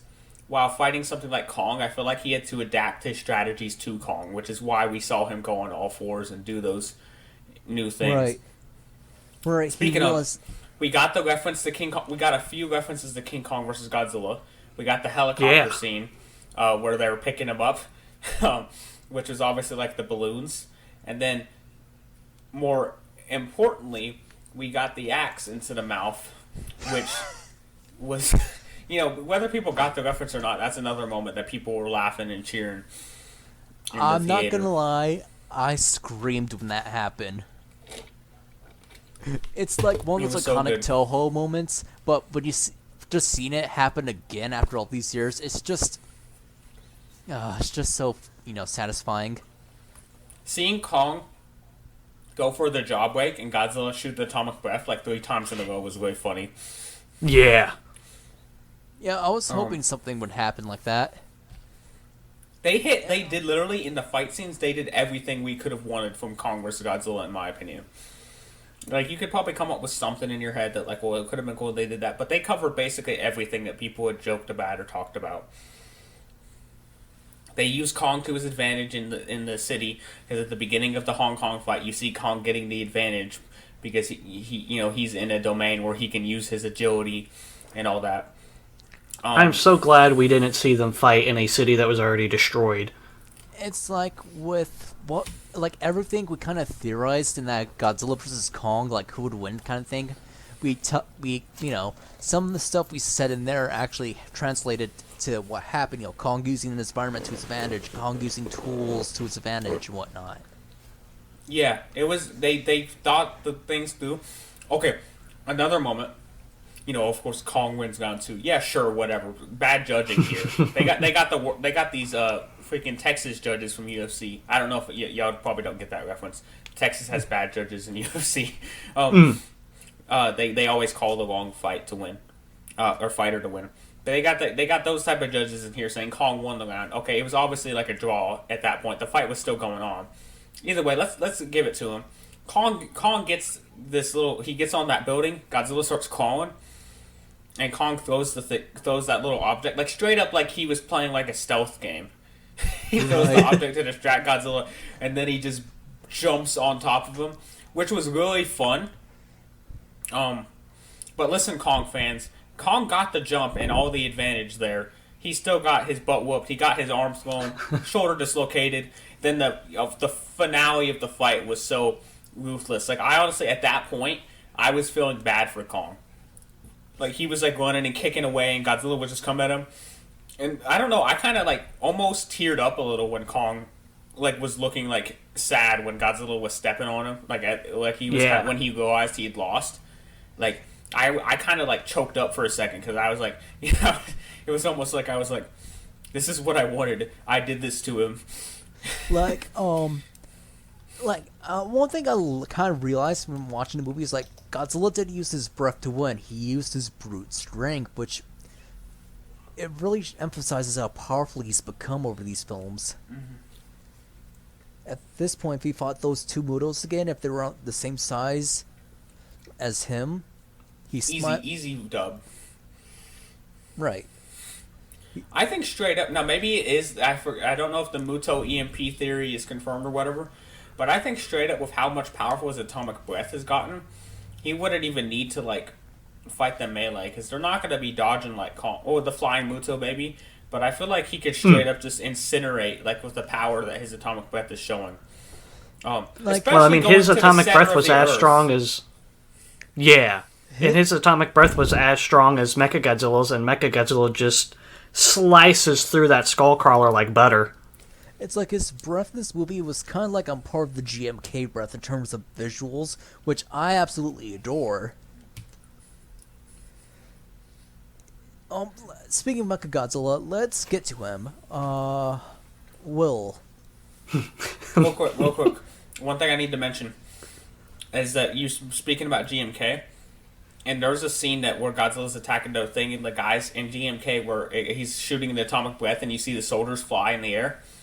That exact scene basically happens. Yeah, that does happen in the Pensacola attack. Yeah. Yeah, like if you put them side by side next to each other, like they're almost the same scene. Like where they fly in the air, and when I caught that, I went back and looked up the GMK scene just to be sure, and I'm like, dang, that's pretty interesting. That was brutal. Yeah. For sure, Godzilla. I am glad they didn't add the cartoony sound effects like when the guys get blown away in Final Wars in New York. I'm glad they didn't go that route. Like the woo-woo-woo! The whole Final Wars New York scene should have been in this movie. Yes. They need to reprise their roles. Yeah, same character, same actor. What did the guy says, like, yeah, get him. Or he's a try it. Yeah, go for it. Okay, either way. Yeah, this is a hand cannon. Blow your ass all the way back to Jersey. No, I'm gonna blow your ass back to Jersey.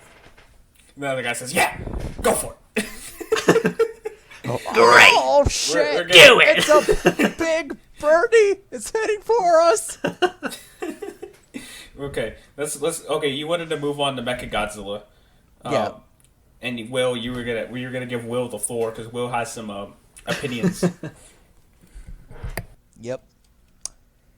Speak. I'll say right off the bat, I am not a fan of Mechagodzilla's involvement in the movie. I will even back when Mechagodzilla was leaked in the toys, that definitely affected my hype for the film a little bit. First off, his design is horrible, in my opinion. I think it doesn't even really look that much like Godzilla. It's kind of just a big dinosaur that's really skinny. I think the face looks goofy. I don't like the spines. And I don't like the hands. He's got these big claw hands. From the back, he kind of looked like Kong with a tail. I don't know if you saw the same thing. He was built like a... Maybe Mechanic Kong is part of Mechagodzilla in this movie. I don't know. But I will say a positive of the design. I do like whatever's on the end of his tail. That's cool. That was kind of Shin Godzilla-like, and I kind of liked that. It's like when it gets into his face, it's like, oh, jeez. Yeah. Yeah. And then... I'm not a big fan of just how much he plays in the story. I mean, he's kind of the whole reason the events happen. I mean, as soon as Apex Cybernex comes up on the screen, you're like, oh, okay. Yep. Mechagodzilla is the reason Godzilla is going all wacky. And I'm sure we all knew that going in, that was probably going to be the reason. But we really didn't even get a minute to think about it. Or, even wonder, oh, what is making Godzilla upset? And then, okay, another positive. I do like his introduction scene. I like seeing him laying down like a lizard that was sleeping was pretty cool with like his tail to the side. That was neat. And I did like seeing him fight the Skullcrawler. I was super happy we got to see another Skullcrawler. It was almost like he was folded in like a NECA box. Yeah. Yeah, the Skullcrawler. Surprised they didn't bring out a cup of hot water to attach the tail. Yeah, that's supposed to be like the alpha Skullcrawler. Like we never even saw Kong fight one that big, and then he just he crucified it and then cut it in half. He did what Ghidorah wants to do to Rodan. Yeah. With this Mechagodzilla, I feel like looking at its design, it feels like a very like beta version of Mechagodzilla. Like it's a first model, and I feel like the guy rushed it out just to take out Godzilla ASAP without really refining it. And I think that angle would have worked if he was maybe half the size. A beta Mechagodzilla taking on Skullcrawlers and Titans more like the ones we saw in Skull Island from 2017. I think that would have been a little more quotation mark realistic. I know we've pretty much abandoned the realism concept in the MonsterVerse now, but I don't know, just seeing the jump from the Argo and Castle Bravo to Mechagodzilla, the hyperspace warp tunnel, and all that kind of stuff was a really big leap that kind of caught me off guard. And they don't explain a lot. Like, I didn't really understand what Mechagodzilla was doing when he was doing those like blue energy punches or whatever. I think like they're like energy pulses. Yeah, something like that. So, yeah, I don't want to be super overly negative. I mean, Mechagodzilla is definitely the aspect of the film I will be the most negative on. I think I don't like how he fights, and I think his CG looks pretty good for the most part. I'm not sold on the animation. I think there are some scenes with Mechagodzilla to where they completely abandoned like the concept of any sort of physics, if that makes sense. It feels too weightless, you mean? Yeah, like, especially with the fight beforehand. I mean, if we want to jump back for a second, the fight between Godzilla and Kong in Hong Kong is phenomenal. I think I feel like there's weight in it. I feel like part of it is that they wanted to sell how strong Mechagodzilla was, and I'm not gonna lie, I kind of agree with what you're saying with that. and I do think that, in comparison to Godzilla vs. Kong, it's kind of weird, but it also, I think part of it just sells how insanely powerful Mechagodzilla is. That he just, you just saw Godzilla and Kong fighting back and forth, and Godzilla get the win, and then Mechagodzilla just grabs him by the collar and just launches him across the city, basically swinging him around. And I get it looks kind of silly, but it's like, it really does sell the power of Mechagodzilla. Now, I understand, maybe if they had slowed it down half the speed, it might have worked better. Even if they just abandoned the jump jets, I probably would have been fine with it.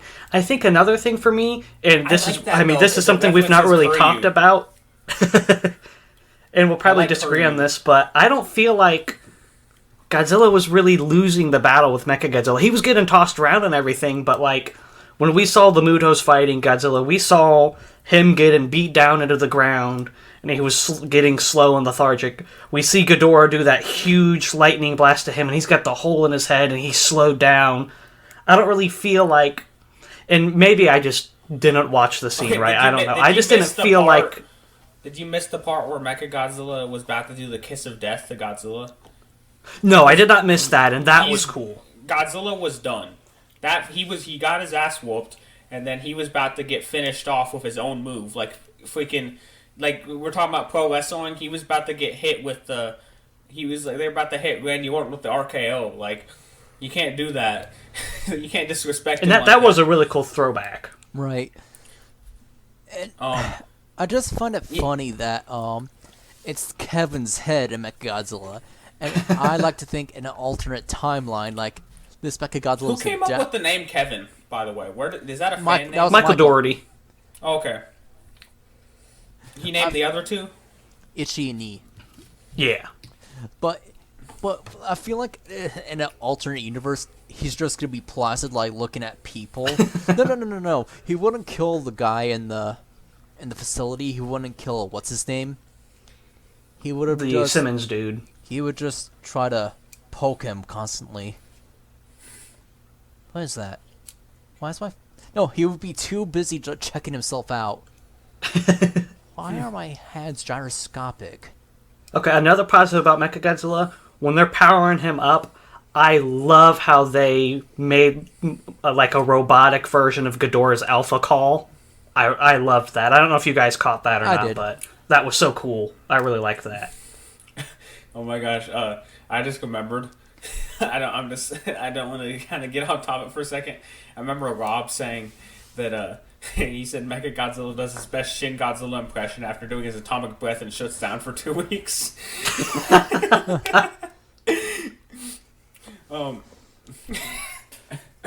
I'm sorry. I was just yeah, but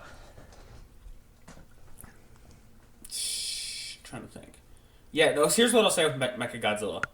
I thought I liked all his weapons. I liked the fight scene. I get it was a little ridiculous, but I was already here for it. I was already into it. My suspension of disbelief was long gone. What I will say is the design was never going to live up for me. That design was not great. I'm not going to say it's even a good design, but no design's ever going to live up to Kuryu, in my opinion. Unless they had just taken Kuryu's design and slightly altered it to look more like Legendary Godzilla, I probably would have still been I don't like it that much. Because, I don't know, in my opinion, the Kuryu design was the peak of Mechagodzilla. Not necessarily Kuryu himself, but you know what I'm saying. Yeah, I get it. Yeah, so I can't honestly, with the design, I'd say give him more Godzilla-looking spines, like every Mechagodzilla that came beforehand, and give him a new head, and I'll throw away all my other complaints about it being kind of skinny and the hands. I will say, though, the more they make it... I get it's already ridiculous, but the more they make it look like Godzilla, the more the audience is going to be like, well, why would they make his spines that shape? You know what I'm saying? Because they kind of made it... Yeah. How they made it, it kind of makes sense. They made it as simple as possible while getting their job done. Well, then give the spines a function. You know how those little shoulder pads come up and shoot the missiles? Have big Godzilla-shaped spines that are missile launchers. If they, they should have done it like the 2014 spines. where it was like, something. It was, because I think if they go the full Maple Leaf, that's where like the audience is going to. Because I'm not sure if you know, the reason Rob from ETN was saying that Mechagodzilla wouldn't work in the MonsterVerse is because the audience would be like, well, why? They would think that why not just make a Jaeger instead of, or something like that, instead of a robot Godzilla. And the more they push that envelope and the more Godzilla-like they make him, the more I feel like the audience is going to be like, why would they go that specific? Yeah. One thing I want to point out is like, part of the credits, like, for King of the Monsters mentions like something about someone making organic titans. I thought what they were gonna do with Mechagodzilla this time is they were gonna take Dagon's bones, the other Godzilla, and make Mechagodzilla around that, and then put Ghidorah's brain in it. I can kind of see why they didn't go that route. I mean, okay, I'm gonna say this, and I don't know if it makes sense or not. Did anybody else kind of get Tokyo SOS vibes from this movie, but replace Mothra with Kong? Yeah. But this time they're teaming up against Mechagodzilla instead of the other way around. And Mechagodzilla's not a good guy in this film in any realm. Because I'm certain Apex was not just going to surrender Mechagodzilla if he did kill Godzilla and Kong. Right. Even if Ghidorah did not take control. Yeah. If he would have won, like, I think the whole world would have just been ruined. Like, I don't think there's anything they could have done. Right. Unless the batteries went out, but I think whatever they did was, I don't know if they explained it, but whatever they did made it like, that wasn't a problem. And he's got, I don't know, maybe he's got 5G or something. I do kind of like how they tried to kind of explain the science or whatever of Ghidorah. How like the heads were communicating telepathically or whatever. I was like, okay, that's something I've never really thought about. But can we get a rip in the chat? I mean, I know he already died in King of the Monsters, but I was kind of sad when I saw that Kevin was now a skeleton, little skull. I was like, no, not my sweet boy Kevin. It's like, here's my question: why even keep the skull? I think maybe, at least the way I interpret it, was part of Kevin's brain was still in the skull, part of Kevin's brain was in Mechagodzilla, and that's what allowed Rin to pilot him in the skull to control Mechagodzilla without actually being inside of Mechagodzilla. You know what? Okay. And maybe I'm way off and I read into that wrong. I feel like, here's my canon. They wanted to remove it from the skull, put it in a nice, test tube so, it'll stay hydrated, it'll stay safe. But Rin's like, no. This is cooler, much cooler. I like this better. I like the aesthetic. So speaking of Rin, wasted potential, guys. So disappointing. Dr. Serizawa's son, I don't know much about the actor, but I mean, he seemed decent enough. They never even bring up his relationship with Serizawa in the film. They once. just call him Serizawa one time. Yeah. Does he even know his dad's dead? Because I'm assuming that was supposed to be like his backstory was like, oh, I'm mad that my dad sacrificed himself for Godzilla, so I want to kill him. But they don't say that. That's just my headcanon. Right. Like, really? I mean, you're right. Does he know his dad's dead? I mean, maybe he thinks his dad's been on vacation for 5 years or something. Here's my headcanon. He's not related to Serizawa. They just have the same last name. That's the only explanation I can think of. Otherwise, they shouldn't have even named him Serizawa. He should have been maybe a rival scientist. Maybe name him after Dr. What's his name from Mechagodzilla? Dr. I bet you. Bufone? I bet you there's a deleted scene where he's mentioned something. Like, I feel like there are deleted scenes, and I bet they're all human scenes. Because, like, people were talking about, like, release the Wingard cut, like, joking around. But, like, if they did that, it would probably be just 20 more minutes of fleshing out the human characters that most people wouldn't really care about. I'd be interested to see it now. But he said supposedly there's enough content for a 5-hour cut of it on his Twitter. Wow. Well, I don't want to see that. It's like that's. I don't want a 5-hour cut, but I mean, I think this film would have Perfect benefited length. from Perfect length. another 30. Release the Wingard cut. I don't know, man. I don't know. I think the film was perfect length. I think it did what it did. The blistering fast pace. I know, Will, you didn't like the pacing. I thought the pacing was perfect for this type of movie. It didn't hold on to anything too long. It would be nice to get more into human characters, but Wingard knew that no one really cared, which is kind of unfortunate because there was some potential with some of these characters, I think. But okay, Jaya, No, it's just Jai. great actress. She's the actress. Really is deaf, and I feel like that's what really sells her. Like the way she communicates, you really feel her bond with Kong. Yeah. Speaking of, Kong had a great performance in this movie. I mean, he really made it feel like he was actually fighting Godzilla. Yeah. I know that Kong had to deal with a CGI Godzilla, pretend like he was fighting, but yeah. It's like I was hoping y'all didn't think I was crazy for a second, like y'all weren't reacting. No, it's fine. I was just thinking. Like one moment I really liked is just the beginning, Kong's routine, and just him just going about doing his thing. Over the morning, that little song was playing. No. I think we all know what song should have been playing at the beginning. What? Somebody once told me the world. I actually thought of that. The fact that I didn't get what you were saying.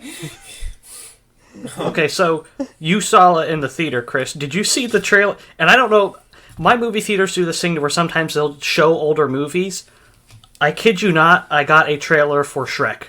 The very first Shrek film before this film. Because they're going to be they're showing Shrek in that theater. Well, I've never been to a theater that does that. You know what? So, we're going to break the Godzilla vs. Kong topic, because I got to talk about the one trailer that I saw. Did not believe what I was seeing. What? There's a new Jigsaw movie. Oh, Spiral. And I did not. That trailer was not in my theater. Maybe they replaced it with Shrek. we're talking about a horror movie here, right? Jigsaw. Yeah. Okay, I'm not saying I'm not a fan of the Saw films, but guess who? Okay, and Tyler, I know you know what's going on. I'm gonna pitch this to Will. I don't want you to say anything for a second, okay? I want to see Will's reaction on this. Okay, so guess who the main actor is? Uh-oh. Chris Rock. Chris Rock is the main character of Jigsaw. Gosh. Okay, it gets better. And by better, I mean a lot worse. So, his dad is in the movie. His dad is dead. From what I saw, there's you see his dad who was a dead police officer. Chris Rock's a detective. By the way, he's you hear him narrating in his same voice where he's doing comedy, and that's him saying we gotta find who's killing. It's so Chris stupid. Rock is and then you see this picture of the film of supposedly his dad, who's a police officer who's dead. Now, I'm horrible with Will Smith. Who's Chris Rock? I recognize his name, and I think I can picture who he is. Marty the Zebra. Okay. Also, Samuel L. Jackson. Okay. Okay, now I know what's going on. Okay. I just don't that know makes it what's going worse. on here.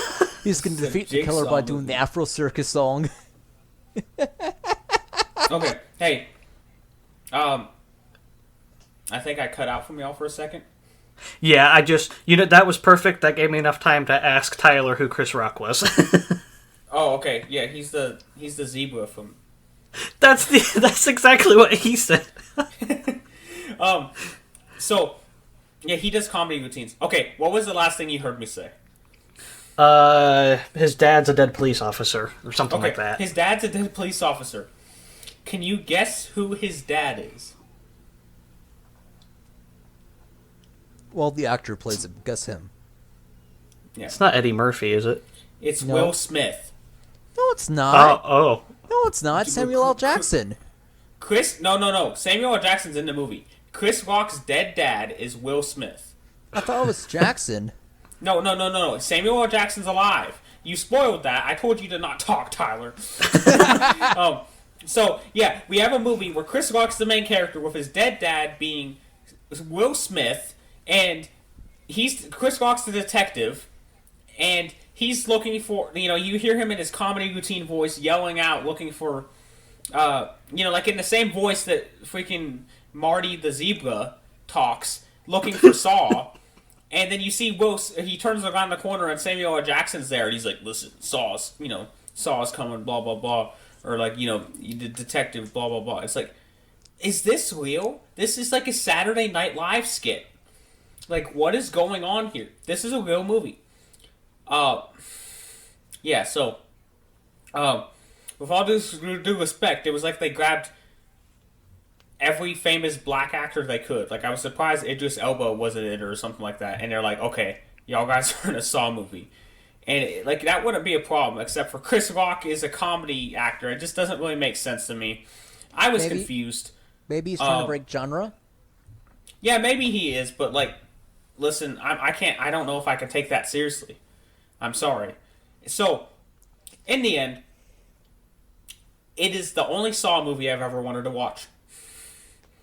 I want to see how this goes. I mean, you should at least see the first one. No, I'm telling you, the first one has one of my favorite twists in any horror film. Okay, I mean, I might check it out, but what I've seen of the Saw movies have not been,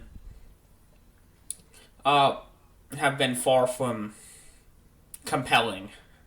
Yeah, it's mostly the later films that. Yeah, but I'm a lot more interested in this film than any of those, just because I know that I want to see this train wreck go down. And so yeah, that's the movie I saw. So when you said when Will, you texted me and said, "Hey, let me know what the movies you see or what trailers you see." That's what I saw immediately, and I was like, "There's no way I can explain this to him on text." I needed to give you which, oh my gosh, like I said, I want to see it because I want to see how this goes down. But yeah, so that's the movie I saw. Or that's the trailer. I saw the trailer for a horror movie with the chick who plays the Kong Whisperer lady, the older monarch lady in Godzilla vs. Kong, and it looked horrible. You mean Mary? Was it? Was that what it was called? There's one called Mary where it's like they're saying it's like the Catholic Saint of Mary, but then I guess it's like some demon pretending to be her, and it's like this one was like her husband died, and she kept seeing like these bloody footprints appear in front of her, and then like 18 times in the trailer they did that. Like it felt like a 5-year-old who just discovered a video editing tool edited this trailer, because it's like where you mirror an image so that way, like, ooh, now she's looking left and right at the same time, and they used that effect like 18 times in the trailer, and I was like, come on, this looks like he's using an iPad, and he's using an iPad and has those filters when they first came out. That's what it felt like. So, and then, so if we're on the topic of trailers, we can kind of bring it back to kaiju real briefly. I think we both saw the Suicide Squad trailer. Suicide Squad trailer looked very, very interesting. I'm just gonna watch it for King Shark. King Shark. He says hand. Yes, that's your hand. I still can't get over the fact that it's Sylvester Stallone voicing King Shark. Have either of you seen Harley Quinn the TV show? Yes, I have it. I love it. It's like, have you, Christian? They say bad words in that movie. Well, King Shark appears in that, and he works at IT. What? Yeah, he's definitely a smarter King Shark than the one we're getting in Suicide Squad. Well, you know what? I'm boycotting Harley Quinn show because I want to watch dumb King Shark. Just kidding. I've seen clips from the show you're talking about. It's the one where like they actually get into like suggestive themes and stuff like that, and yeah, just kind of let loose. Yeah, no, Suicide Squad looks good. I like James Gunn. I like the Guardians of the Galaxy. I'm not a fan of DC IPs, but John Cena, Sylvester Stallone, and Kaiju, along with James Gunn directing it. Okay, you got me. To be honest, I prefer, like, lore-wise and character-wise, I prefer DC over Marvel. You're wrong. Take that back. Don't say that. So the way I pitched the Suicide Squad trailer to my parents was, I was like, okay, this is the Deadpool version of Guardians of the Galaxy. Pretty much. Though I was not expecting the main star of Warning from Space to make an appearance. I don't know if you guys have seen Warning from Space. I've seen clips of it. But for real, that villain Starro is actually a pretty big deal. He was the first villain the Justice League as a group ever fought in the comics, and if they don't stop him, he can control the minds of every living human on Earth. Wow. Like, his psychic powers are so powerful, it makes Professor X look like a wimp. Oh, sorry guys, my something shook my house. My Kong NECA figure just tumbled straight onto the floor. His head pop off? No, he's fine, but Really? The head falls off mine all the time. I could sneeze right now and the head would fly 15 feet across my room. I have other figures like that, but the Kong one's like really sturdy. Like honestly, he's so sturdy, like the joints barely move. Like it's not good per se, but yeah, I'd say now it's up to y'all. Let's say like we bring it back. Okay, just remember we're working with a hour 30 first half of this podcast. We're almost at an hour here. I would say let's bring it back and kind of wrap up our thoughts on Godzilla versus Kong.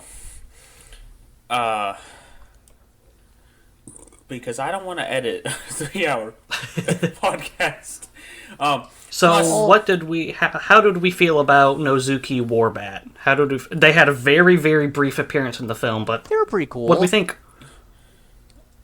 I liked it a lot. Wish we got. I like their designs.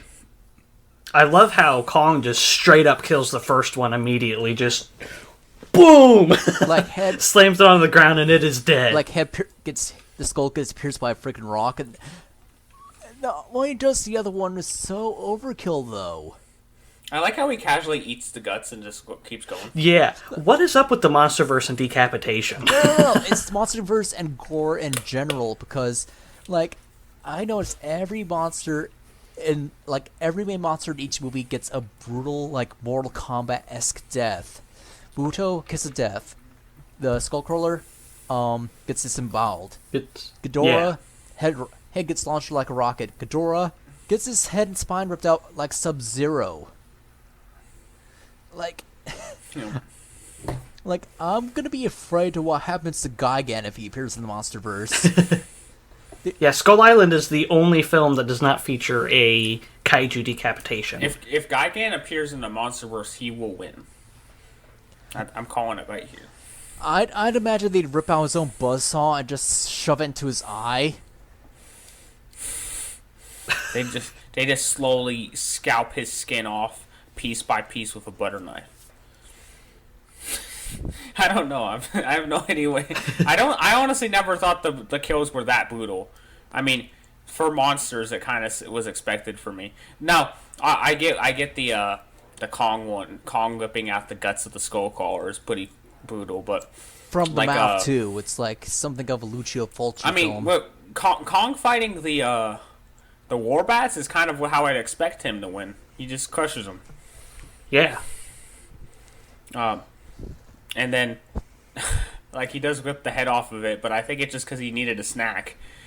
You know, he eats a little bit of it and keeps going, which, it was cool to see. It comes out of nowhere, though. It's like, with the octopus, I'm like, alright, he knows all the animals on this island, so, you thought, Listen, man, sometimes you're hungry, sometimes there's someone in your way, and you just, you beat the crap out of him and you eat him. alright, remind me Strong not to survive. You're right, you're right, you're right. It's like what Senator Armstrong said, the strong will survive, blah, blah, blah. I don't know. You're right. Something like Pray that. we don't meet in person. Just kidding. I'm too big of a wuss to attack anyone. You mad? It's Like, weird. you have a bad take on Godzilla? Crush. it's weird. I love very violent stuff, but in real life, I'm a pacifist. No. It's so weird. Yeah, Chris, with our differing opinion on Godzilla vs. Kong, I might have to cancel any sort of G-Fest plans meeting up, because you would snap me like a twig. Hey, Just like, hey, we'll tag team him. I don't even know if that would work. I don't even know what to say. Don't worry, you give him a headlock and I'll bite his Achilles tendons off. He would pick me up and use me like Kong uses the axe. He'd just grab me by the legs and swing me around. It'd be like when Mechagodzilla shoots the missiles to knock Godzilla off, and then he power bombs Kong at the end of the movie. Speaking of, that was really cool. That was this one moment in that fight where I was like, okay, that was perfect. So yeah, but go ahead. So overall, the film is fun. And in these times, sometimes it's just all you need, something to have fun and get hyped up over. Yep, just something to piss off the Snyder fans. Well, no, something to just get your mind off everything going on in the world. Just Okay, back. but is it not a good side effect that the Snyder fans are like, oh no, they tried to review bomb it and everything, and then it still is the best grossing film since the pandemic started. Yeah. I mean, again, I don't want to be a jerk, but Too late. Yeah. Never mind. I'm talking about myself. I've been playing the heel since this podcast began, so I'm gonna keep that up. So let's do this. We'll go around in a circle. What? Give what you thought Godzilla vs. Kong did best for you, and then give your most controversial opinion on the movie. All right, since... We want to draw straws, or... Start with, we'll go reverse alphabetical order, so I can end it on a banger. So, that would be Will. Would that be? Yeah, that's how Will. alphabet works. Yeah. Which goes first? Okay, I'll start off on the controversial thing, so that way I can end my thoughts on a positive. This is going to be really controversial. You know how people say that Godzilla Planet of the Monsters, all of the interesting stuff happened before the film took place? Yeah. I kind of want to say that for Godzilla vs. Kong. You're not and wrong. Before you burn me at the stake... You're not wrong. Let me explain. Monarch building a facility on Skull Island. That would have awoken every skull crawler in existence. They did not build a facility on Skull Island. Actually, yeah, they did. The where Kong was being kept, that was on Skull Island. They just had him enclosed to protect him from Godzilla and the storm. No. Yeah. Okay, I'll double check that, but I'm pretty sure that's a different location because they said maybe I'm wrong, but I was pretty sure that was a different location entirely.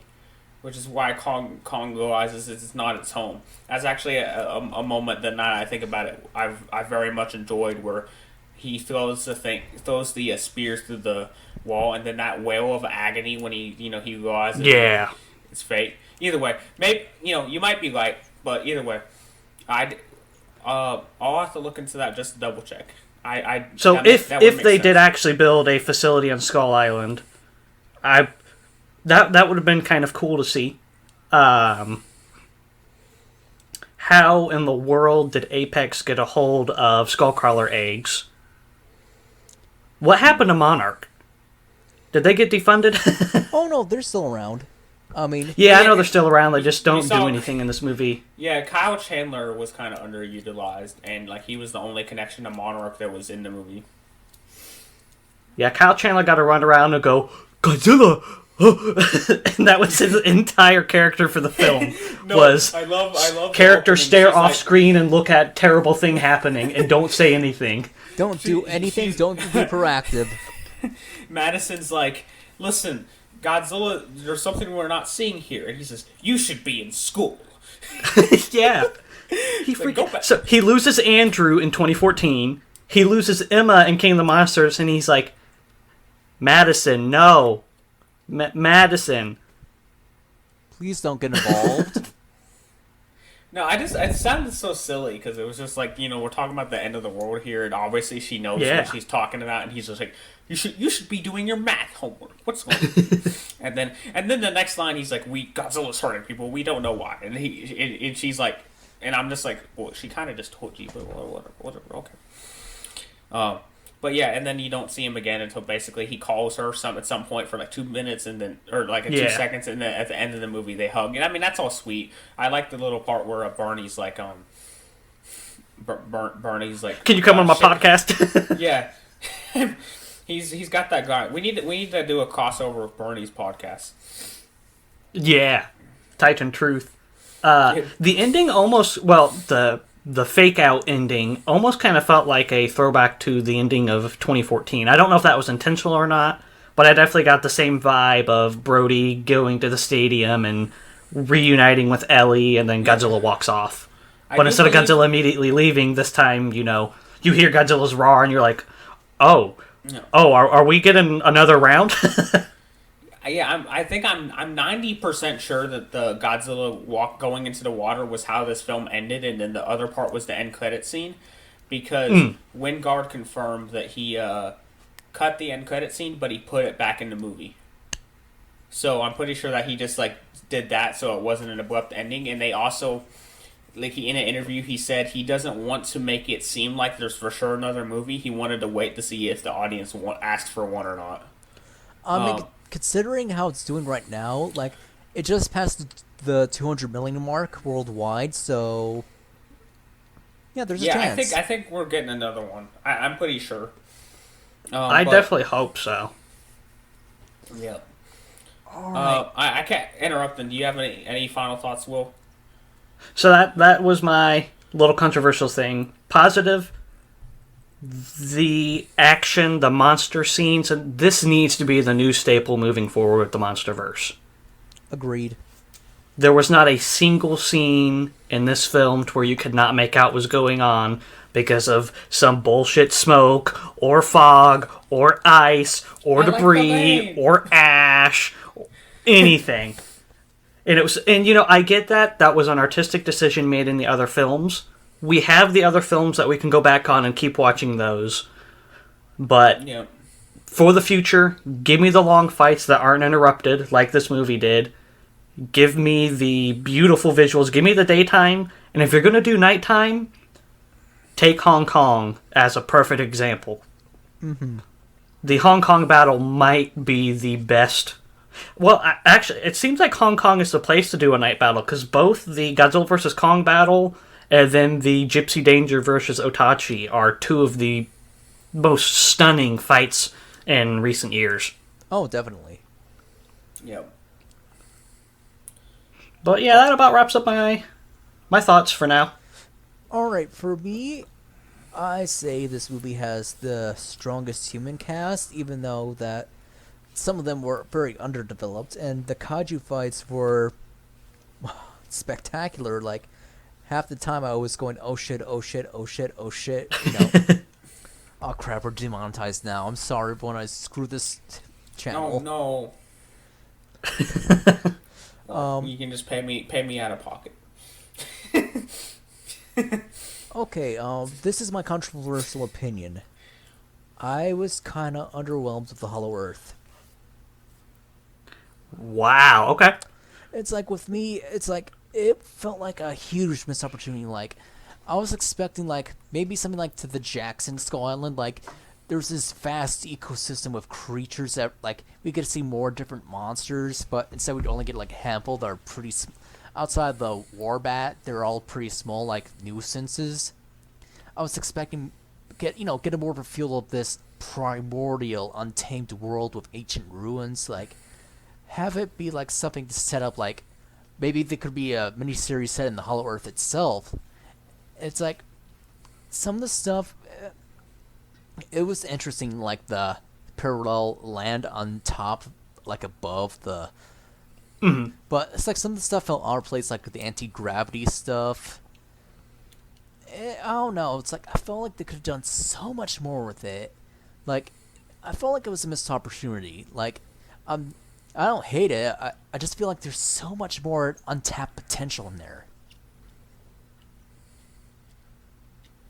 Speaking of the Hollow Earth, real quick, why did Kong not dual wield the axes? There were like 5 of them. I missed that. Yeah, so I only noticed it the second time, but when he sets the axe down and it lights up, it pans over and it starts lighting up like other axes. So I think there's 4 or 5 other axes in that scene that start to light up. So I was like, Kong should have taken 2 of those. You can't pound your chest when you don't have 2 axes. How would He should have made it? Yeah, I suppose. He should It's have made. obvious. He should have made a makeshift belt to hold all the axes like they're hatchets, No. so we could throw them and. Oh wow. The gods. Oh, here we go. Gamera reference, okay? So, hear me out. They take the helicopters again, they put it around his chest. He grabs 4 axes, 1 in each hand, and then 2 on his feet, and they start spinning them around like Gamera, and just flying them around the city. Actually, like, that would have been a great idea. Like, maybe there could have been, like, a big, like, mural painted by Kong's, ancestors, like, cave paintings, and shows, like, different monsters, maybe a couple of cameos for other Toho kaiju. Were we supposed to assume that the Kongs built those, or are we supposed to assume that another ancient civilization built that, like the civilization that built Godzilla's home? I feel like it was supposed to be the Kongs, because... I like that idea. Like, they're hominids. They're not purely apes, they're hominids. You know, something And like... especially, I think Kong basically has human intelligence, so I think that it's not unreasonable to think that. Right. All I can say is, if the MonsterVerse does continue, I feel like wherever they go, it's gonna keep going wild, keep getting more imaginative, and I'm very much looking forward to Party's it. getting crazy. Yep. I would say now that the cat's out of the bag, go full out crazy. Like the kind of crazy Bryan Cranston was talking about in the first movie. Go for it. Send us back to the Stone Age. Okay, so Oh, wait a minute. I just noticed one thing, sorry to interrupt, but you know that hole in in Hong Kong to the Hollow Earth? It never really got patched up. What if that was a plot point? Like, the species from the Hollow Earth, like, they're coming out, and they're just spreading across the old world. okay, so next podcast we're gonna do a podcast special. It's gonna be a video podcast. We're gonna take a trip to Hong Kong, and we're gonna jump down the hole. That could even create a potential for another. I don't know if they would ever do another Godzilla vs. Kong in the MonsterVerse, but a future battle between Godzilla vs. Kong could be sparked from Kong ain't doing his job. He's letting the Hollow Earth people come up to the surface, and now Godzilla is not only having to keep control of his own titans up on the surface, now he's having to deal with all the dudes from the Hollow Earth. I guess that's interesting, but I feel like how Godzilla and Kong are. I feel like Godzilla wouldn't think to blame that on Kong. I feel like Godzilla, and I don't know if it would be a full-out brawl, but I mean... Yeah, I feel like Godzilla, from what we've seen in this movie, he kind of almost takes enjoyment in his role of, being the king, while Kong doesn't want to do that and only protects his homeland, and that's why Kong, King Ghidorah was attacking. Kong wasn't trying to do anything about that. Kong is pretty much Shrek in the MonsterVerse. He doesn't want to be king. He just wants to be left alone, and just. So, do we know when this facility was built? Within the last 5 years. Oh, okay. Because see, I know in the novelization they go into the details that Kong ignored the Alpha Call and was helping fend off the Skullcrawlers or whatever. But if the facility was built before King of the Monsters, then maybe that's why Kong didn't respond. He literally couldn't escape. Yeah. Yeah, I think that Kong probably just purposely didn't worry about it. I think that's what I like to think. I mean, they mentioned that he is an alpha, so Right. Yeah, I think Kong is the alpha of his territory, but I think it's like, he's the king of Skull Island. Godzilla's the king of the world. And essentially, like, Kong challenges that because they were alpha and rival species, but especially how it all settled down. Now Kong, is king of the Hollow Earth, but you could maybe even say that Godzilla is a king of the monsters. Maybe. I mean, yeah. You could say there's a little of Godzilla in all of us. Okay, so things I liked, basically everything I said. Monster action, the human characters were mostly likable at the very least. Funny. The comedy was decent. There was a lot of action, like I said. Honestly, the most controversial take I can think of is that really there wasn't, like, I watched this movie and, like, I'm talking about these things that I think I didn't like, but really none of them bothered me while watching the movie. I really can't think of my controversial take is that in a strange way, this movie almost is flawless to me as a piece of entertainment. I watch it and nothing really sticks out to me or bothers me. Wow, that really is controversial. Yeah, I mean, I would think I don't know if that's quite. I think some people, who are like to shut their brains off at movies would agree. Usually, I'm not that type of person. And like Will pointed out, my favorite MonsterVerse movie before this was Godzilla 2014. And I will stand to the end that Godzilla 2014 is still the best written MonsterVerse movie. However, this one, just the entertainment factor was so immense that it overrided that. So, really, plus also, listen, they gave us a monkey flip. Y'all notice that? Yeah. He flipped when Kong jumps from the two sides of the Hollow Earth. He flips this monkey flip. So. Oh, you said monkey flip. I thought you said monkey butt. No, monkey flip, like the Yeah. Yeah, that's all I needed in the movie. Yeah, but no, I don't really have much to say. Godzilla vs. Kong. Y'all, if you're watched this far, hopefully you've watched it. So I'm not going to tell you to go watch it. But I mean, if you have HBO Max, you can watch it again. If not, this is go get.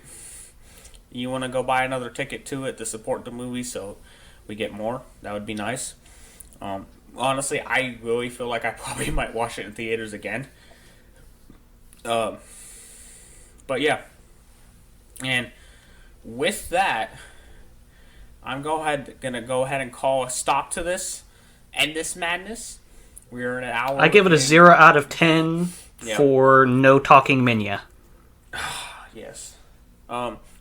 I saw a meme. It showed the Rotten Tomatoes page, and it had 0% on audience and critic score, and it had one review, and it said Kong doesn't throw his poop. I give this a 0 out of 10 out of the pretense that Mr. Taco does not appear in this movie at all. No. Oh my gosh! Wow, eye-opening. I know. Yeah. Yeah. How could they not bring back Mr. Taco? Yeah, but I give this a. And we'll see you next time on the Brozilla Podcast, where we potentially, the dotted line has not been signed, but we might have a special guest, and if he comes, then he will be, it'll be an interview for the ages, because this man is a legend in the Godzilla community, especially in the Godzilla vs. Kong news community, and I cannot wait to potentially have him on. That's right. We got Roland Emmerich. He's going to be on the next episode of the podcast. Yep, I'm super excited. He made one of the best Godzilla films. and I can't wait to see how he is going to lead the future of the MonsterVerse, since he's going to reprise his role as director. Wait, what? I thought we were gonna get that guy who played the pimp in Final Wars. No, he's the main character of the next Roland Emmerich Godzilla. Lovely. Well, thanks for watching, and we'll see you next time on the Brozilla Podcast.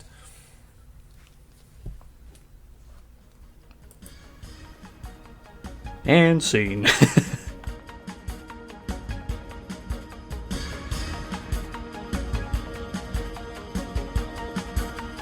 Next time on the Brozilla Podcast, we try to feign professionalism as we host our first guest.